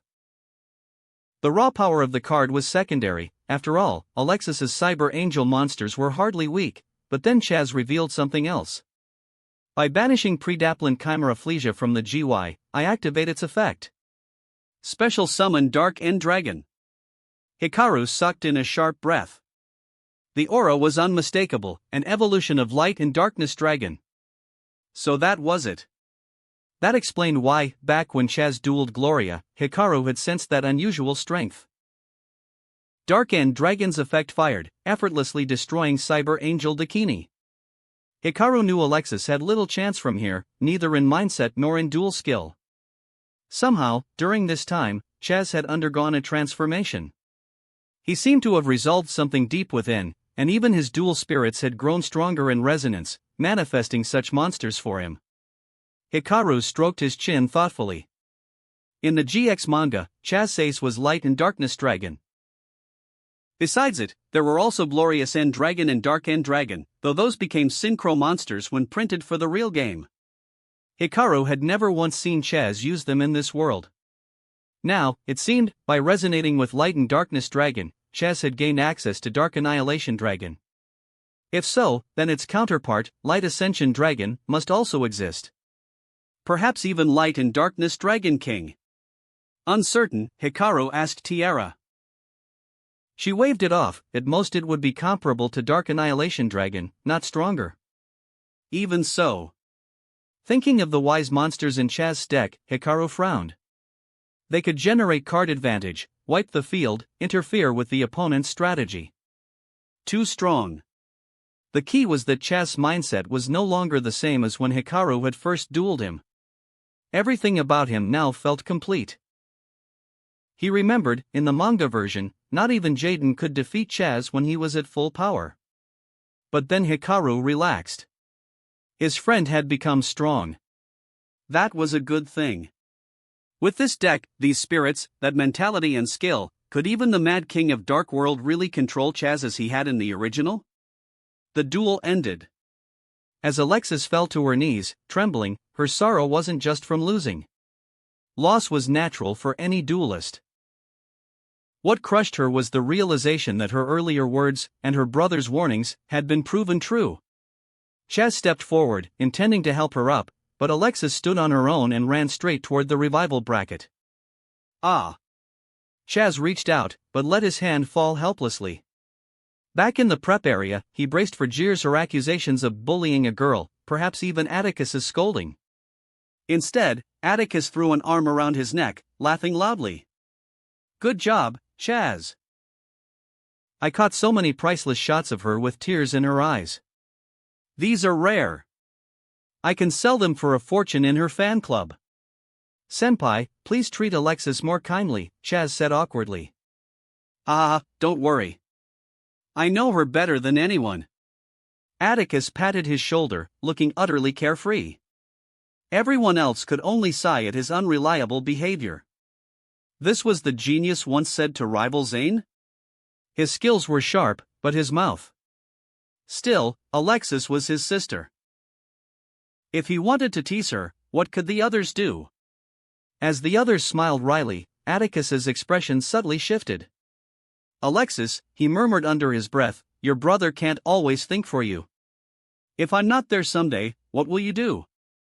His gaze drifted toward Zane. Then Jaden. Then Cyrus. He shook his head inwardly. One after another, troublesome people. If only everyone were like Hikaru and Chaz. He could have been surfing, taking photos, dancing with spirits instead of entering this competition. The day's duels drew to a close. A few days later, it was time for Group F's match. Atticus and Hikaru were chatting when Atticus accepted a small bottle of violet potion from him. Shaking it gently, the liquid crackled. Electro-resistance potion. Hikaru explained he had obtained it from the Magic Academy dimension. It could help resist electromagnetic forces. Atticus popped the cap without hesitation and drank. Lightning coursed through his body instantly. So this is what Zane endures? A moment later, he steadied himself, flexing his hand. If he had the chance, he would go to that dimension himself. How often does Zane need to drink this? I don't know, Hikaru admitted. I can't gauge the voltage of his shocks, or how many he endures at once. And I don't know how effective the potion's healing is. It doesn't matter. From today onward, he won't suffer again. For once, Atticus's face was serious. Dual spirits hovered close, worried, but he just laughed. Relax, everyone. I'll definitely win. Yet the spirits remembered, he had once said he would definitely lose. Contestants, enter the arena. Oh. Then I'm off. Atticus winked, flashing a thumbs up at Hikaru. Hikaru nodded back. By the time he walked on stage, Zane was already waiting. His black coat whipped like a cape in the storm. Atticus raised his hand. Yo. Zane didn't reply. He only stared, calm and unflinching. When was our last duel? Atticus asked. It doesn't matter. The outcome will be the same. I'll win. Still as confident as ever, Zane. The lights flared, illuminating their figures in the sky. Female students shrieked, cheering for them both. Zane's dual disc deployed automatically. Atticus, meanwhile, withdrew a mask from inside his clothes. Zane's eyes narrowed. If I face you normally, I can't win, Atticus said softly. So, lend me your strength, darkness. A deathly aura burst from him. Zane's breath caught. Lightsworn spirits shrieked and scattered, barely contained by Kybercorp staff and guardian spirits. In that instant, Atticus seemed to die. Ugh, ah. Black lightning arced over his body. Power beyond human comprehension surged wildly.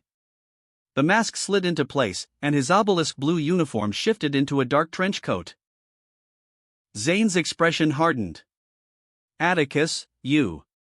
Atticus's eyes burned crimson. Sweat beaded on his brow as he growled, Come on, Zane. Duel. In the sky, their holographic avatars appeared, Cyber Dragon Nova on one side, Red Ice Black Dragon on the other.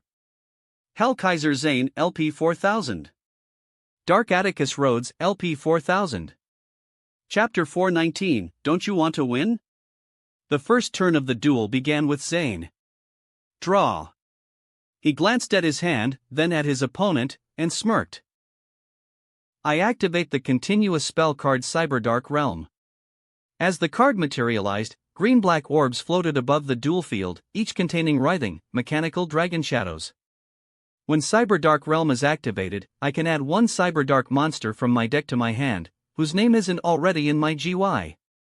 A faint current of electricity coursed through his body, but he ignored it. I add Cyberdark Cannon from my deck to my hand. Next, I activate Cyberdark Cannon's effect. By discarding it from my hand, I can add one Cyberdark Machine monster from my deck to my hand. He spread his deck open, the cards shimmering before him, then plucked one out and revealed it. Cyberdark Keel. Another sharp jolt of electricity flickered through his body. Zane's expression didn't change. He calmly took Cyberdark Keel into his hand and set it aside for later. I normal summoned Cyber Dragon Core in defense position. The hologram flared to life, a sleek mechanical dragon emerged, crouching in a defensive stance. Cyber Dragon Core, Level 2 Light Machine ATK 400/Def 1500.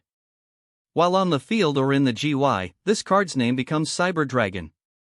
And when it is normal summoned, I can add one spell/trap that specifically lists Cyber Dragon in its text, or one cybernetic fusion support, from my deck to my hand.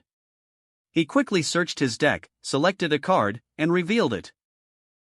I'll take Cybernetic Revolution. Finally, he slid two cards face down onto his duel disc. I set two cards, and end my turn. In his very first turn, after digging through his deck with several searches, Zane had already secured both defense and offense. He set 2 cards face down to protect himself and prepared his combo for the following turn. To the spectators, Zane's opening looked nearly flawless. Among the audience, a few familiar faces were especially focused on this duel. His younger brother, Cyrus, was watching the broadcast alongside Jaden, worry etched on his face as he followed every move. He looked genuinely anxious about Zane's state of mind. And at the entrance to the revival match stood Alexis, her teeth clenched as she gazed at the field from afar. "My turn, draw," said Atticus firmly, glancing at his hand. "Among your set cards, one of them has to be Cybernetic Revolution, right?" Atticus murmured, half to himself. "That trap lets you tribute a Cyber Dragon to special summon a fusion monster that lists it as material. Which would mean Cyber End Dragon, wouldn't it?" Zane remained silent, simply needing Atticus's eyes. "Heh, then watch this. I activate the spell card, Red Ice Fusion." "What? No way. It's the legendary Black Dragon." The crowd erupted. Even dual spirits craned their necks curiously. Though Hikaru had always thought of Red Ice as weaker than Blue Eyes White Dragon, its fame was undeniable. Red Ice Black Dragon was the dark counterpart to Blue Eyes, a monster known far and wide across the spirit world. Red Ice Fusion. Zane muttered under his breath. Atticus had retrained himself by working with his dual spirit, reverting to an old deck style. The audience had no idea he had access to Red Ice. They also hadn't expected him to don that mask again and draw upon a higher, darker power. "Foolish," Zane thought. "You must be thinking I'm some fool trying to drag you out of darkness," Atticus said, eyes narrowing. "But this duel isn't about sentiment. It's about victory." Zane's eyes narrowed dangerously. For a duelist, letting your opponent read your heart is a grave mistake. "I won't allow it." Atticus slammed a card onto his duel disk. "Don't underestimate me, Zane. I activate Red Ice Fusion. This card can only be activated once per turn. The turn it's used, I can't normal or special summon monsters except by this card's effect. I use monsters from my hand, deck, or field as fusion materials to fusion summon a monster that lists a Red Ice monster as material. The monster special summoned is treated as Red Ice Black Dragon. I fuse Red Ice Black Dragon and Meteor Dragon from my deck. Fusion summon." A roar of fire erupted. Molten sparks lashed out toward the stands, forcing spectators back in pain. It was only thanks to the barrier erected by nearby dual spirits that the flames didn't spread further. And yet the agony was real, the flames stung like lava. A massive draconic silhouette spiraled upward, wrapped in blazing fire. "Fusion summon. Meteor Black Dragon," Atticus declared. The colossal dragon unfurled its molten wings, its body glowing like volcanic rock. Meteor Black Dragon. Level 8 Darka Dragon 3500 ATK/2000 DEF. I activate its effect. Atticus pointed straight at Zane. "When this card is fusion summoned, I can send one Red Ice monster from my hand or deck to the GY, then inflict damage equal to half its ATK. He pulled out a card from his deck. "I send Red Ice Black Dragon, inflict 1200 damage." Cyrus gasped. "No! Zane." Alexis's eyes widened as well. She knew what was coming next. The attack that followed Meteor Black Dragon's summon was always Inferno Fire Blast. At 3500 damage plus this 1200 effect, Zane wouldn't survive the turn. Unbelievable. Jaden muttered, leaning forward. A fireball born from the discarded Red Ice shot across the field, aimed squarely at Zane. But before it could land, it slammed against a glowing barrier of light, dissipating harmlessly. "Naive, Atticus," Zane said coldly. One of his face downs flipped up with a flash. Trap card, Magical Cylinder. Until the end of this turn, I take no effect damage. Cyrus let out a sigh of relief. Atticus only chuckled. "A counter ready just for me, huh?" "Zane, you're not nearly as calm as you pretend." Zane's expression darkened. He said nothing, though Atticus's push for a one-turn kill had caught him slightly off guard. But don't think it ends here, Atticus said evenly. I activate the spell card, Stomping Destruction. Stomping Destruction can only be activated while you control a face-up dragon. Destroy one spell or trap card on the field, and inflict 500 damage to its controller. Zane's eyes widened. Atticus, you weren't aiming just to burn me down, were you? What? The crowd rippled with shock at his words. Even the duelists in the waiting area exchanged confused looks, not sure what deeper meaning Zane had caught. Bastion folded his arms, thinking it through. I see. Atticus anticipated that Zane would protect himself with a card to negate effect damage. That's why he chose a fusion monster that deals effect damage, then followed with Stomping Destruction. This way he can destroy the protection card itself, without having to guess which one. But what's the point, someone muttered. Cybernetic Revolution is a trap, Zane could just chain it. Chaz shook his head and glanced at Hikaru. That's exactly it. He's baiting Zane into activating it now. From the stands, Hikaru nodded slightly. Yeah, forcing out Cyber End Dragon early is what he's really after. Zane's eyes glinted. Humph, clever, but I'll meet the challenge. Trap card, open, Cybernetic Revolution. I tribute one Cyber Dragon to special summon a fusion monster from my extra deck that lists Cyber Dragon as material. The hologram of a small silver core began to unfold, encased in heavy armor plating. The shell expanded, sprouting mechanical wings and heads until the machine grew into a towering, triple-headed dragon. Come forth, Cyber End Dragon. Cyber End Dragon, Level 10 Light Machine, 4080K/2800 DF. Atticus narrowed his eyes, smiling faintly. At last, it appears. Whoa, 4080K. Stronger than Blue Eyes White Dragon, and even greater than that Black Dragon on the other side. But Atticus was already ready with his next move. I activate the equip spell, Dragon's Claw. Metal armor clamped down over the flaming claw of his dragon.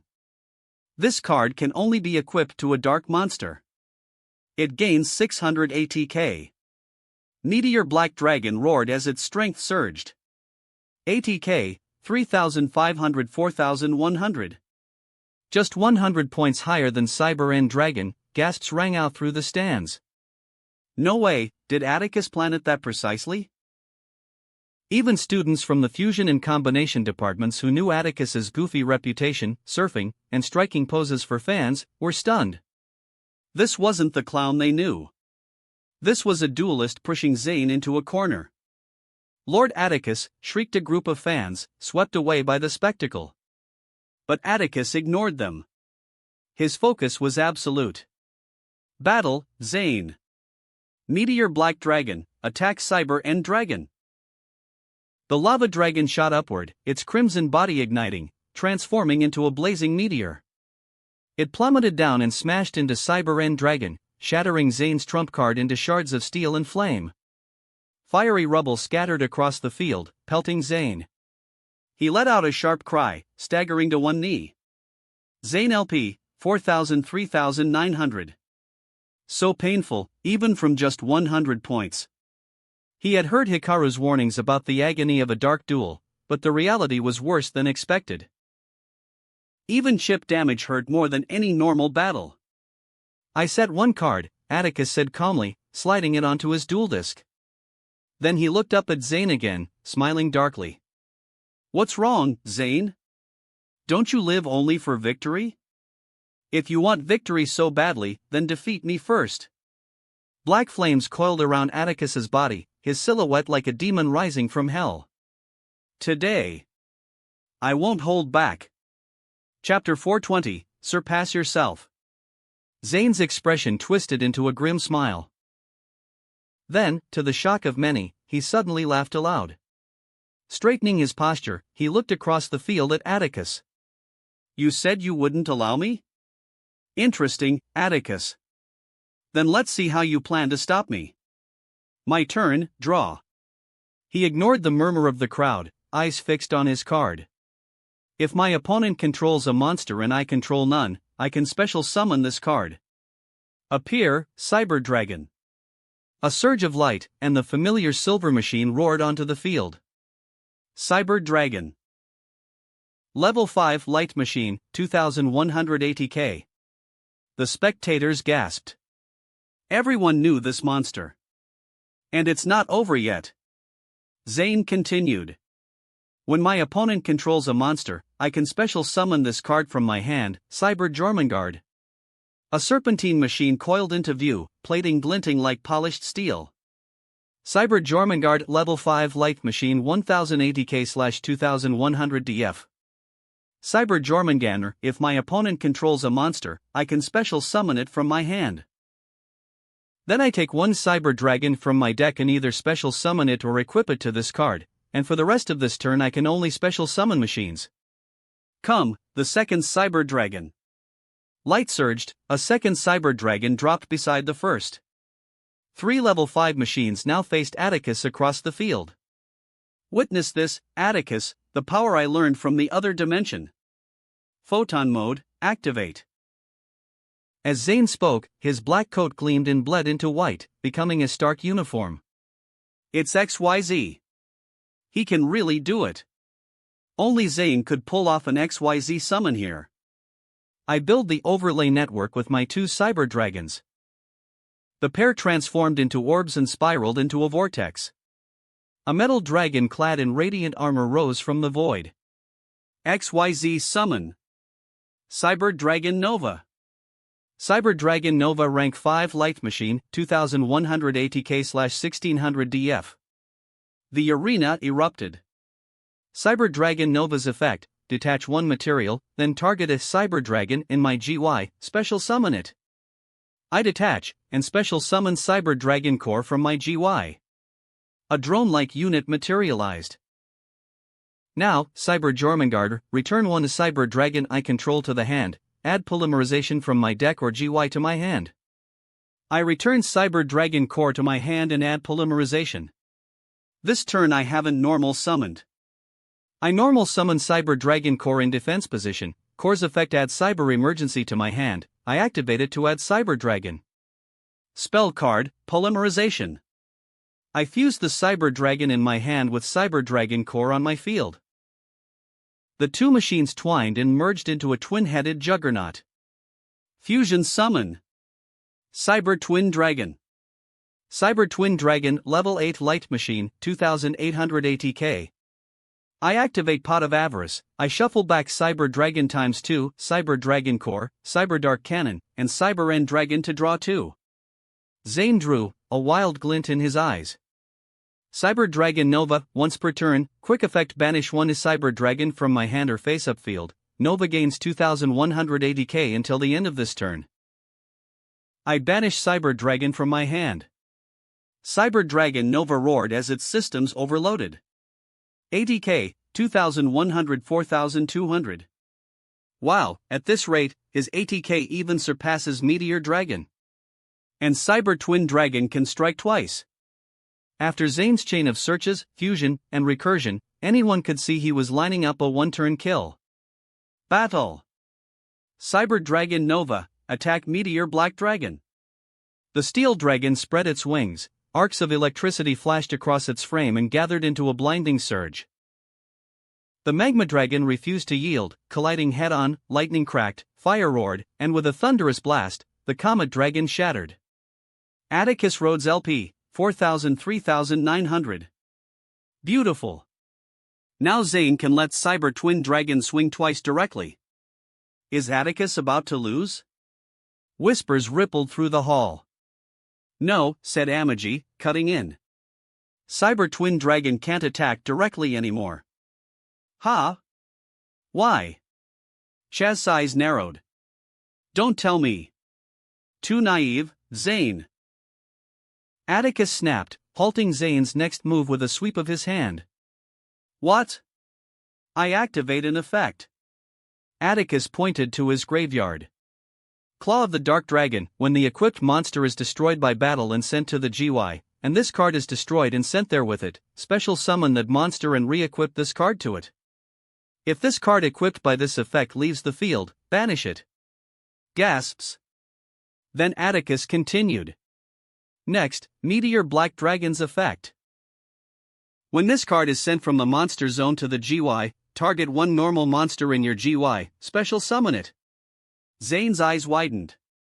Twin pillars of black fire burst up from the field. Even the Lightsworn spirits braced themselves behind hastily raised barriers, inching back under the heat. Red Ice Black Dragon, Level 7 Dark Dragon, 2000 DF. Meteor Black Dragon, Level 8 Dark Dragon, 3500 ATK, 4100 ATK. He rebuilt his field without a trap, someone murmured. Zane's face tightened. The air around him wavered with heat. Then, Cyber Twin Dragon, attack Red Ice Black Dragon. The twin-headed machine tore through the Black Dragon's guard, clearing the board as much as it could, but with Red Ice defending, no damage went through. When the dust settled, Zane realized his entire offensive had boiled down to a mere 100 points of damage.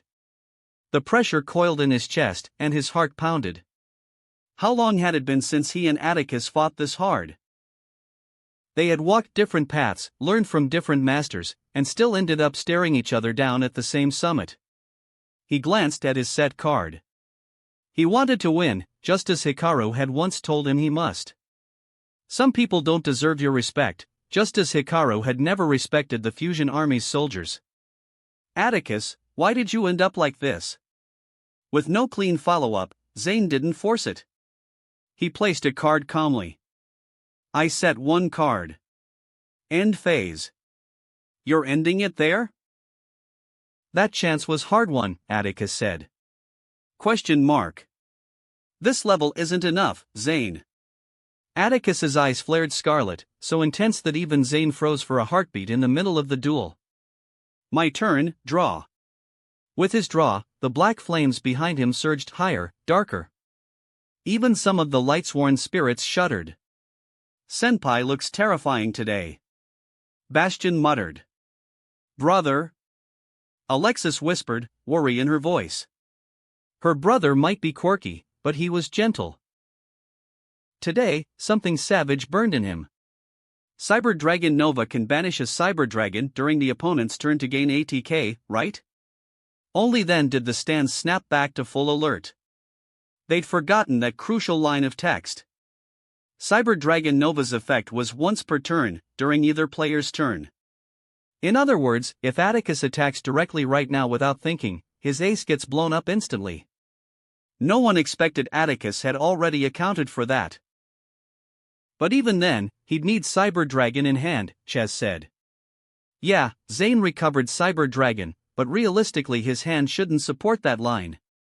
Cyber Dragon Nova's boost needs a specific Cyber Dragon by name to banish from hand or face-up field. The other Cyber Dragon monsters don't count as Cyber Dragon while they're in the hand. He paused, then added, but it's not impossible. If Pot of Avarice drew him 2 Cyber Dragons, charging in would be reckless. Bastion nodded. Right. XYZ monsters are powerful, but they're still just monsters. We all know Nova's text by now. Atticus Senpai must have prepped a line to break through, the question is, what? Atticus chuckled, glanced at his hand, and calmly played his next card. Spell card, Cards of the Red Stone. This card can only be activated once per turn. I send one level 7 Red Ice monster from my hand to the GY, then I draw 2 cards. After that, I can send one level 7 Red Ice monster from my deck to the GY. I send my third Red Ice Black Dragon to the GY and draw 2. Then I send Red Ice Black Flare Dragon from my deck to the GY. Next, Pot of Avarice. What? The same card Zane had used. Zane, just like your heart craves victory, Atticus said with a strange, icy smile that didn't match his words, my heart craves every beautiful thing in this world. I want a perfect bond with my sister. I want true friendship. I want juniors I can be proud of. I want countless cute girls cheering for me. I want spirits living in harmony. I want a flawless life. I want no one to suffer what I suffered. Zane frowned. I'm satisfied with what I have now. You don't have to say all that. No, it isn't enough. Not enough. Not enough. I shuffle back 3 Red Ice Black Dragon, Red Ice Black Flare Dragon, and Meteor Dragon from my GY into the deck, then I draw 2. He looked at his draws, then revealed 1. Red Ice Insight. I send 1 Red Ice monster from my hand or deck to the GY. Then I add 1 Red Ice spell/trap from my deck to my hand, except Red Ice Insight. I send Red Ice Black Dragon from my deck to the GY and add Red Ice Fawn with Chain. That should be enough. Atticus lifted his eyes to Zane. Zane, Hikaru told me, when you use Cyberdark, the Cyberdark spirits electrocute you during a duel, don't they? What? All of their friends in the hall turned toward Hikaru. Zane? Alexis covered her mouth in shock. Brother! Cyrus bolted for the exit in a panic. The toughness he'd built over these months vanished in an instant. Tyranno and Jaden grabbed him and pulled him back. TCH. I told him to keep that secret, Zane muttered. How could he hide it from me? Atticus shot back, waving a hand. He's your best friend, am I not one, too? And did you think I wouldn't notice something like that? Indeed. Is that all? Zane shook his head, unimpressed. Is that all? Atticus echoed.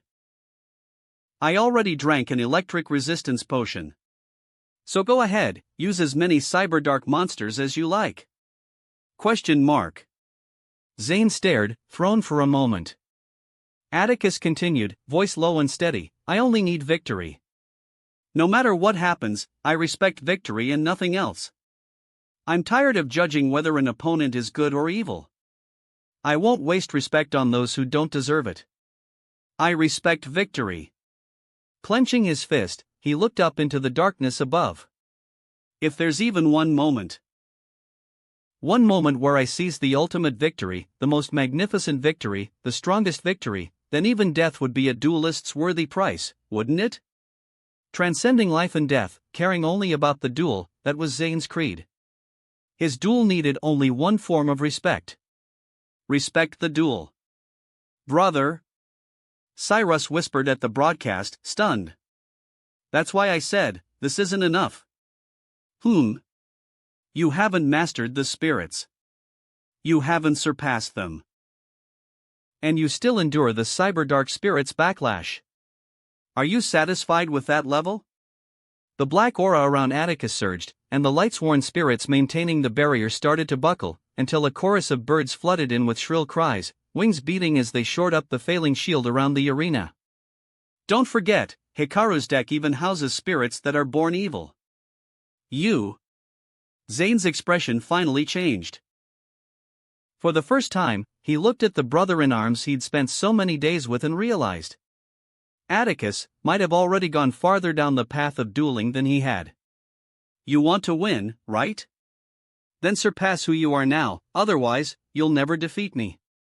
Tiny crackles danced across Atticus's body, like sparks snapping in the dark. I normal summon, Simorg, Bird of Divinity. A sharp intake of breath rippled through the hall. Divinity?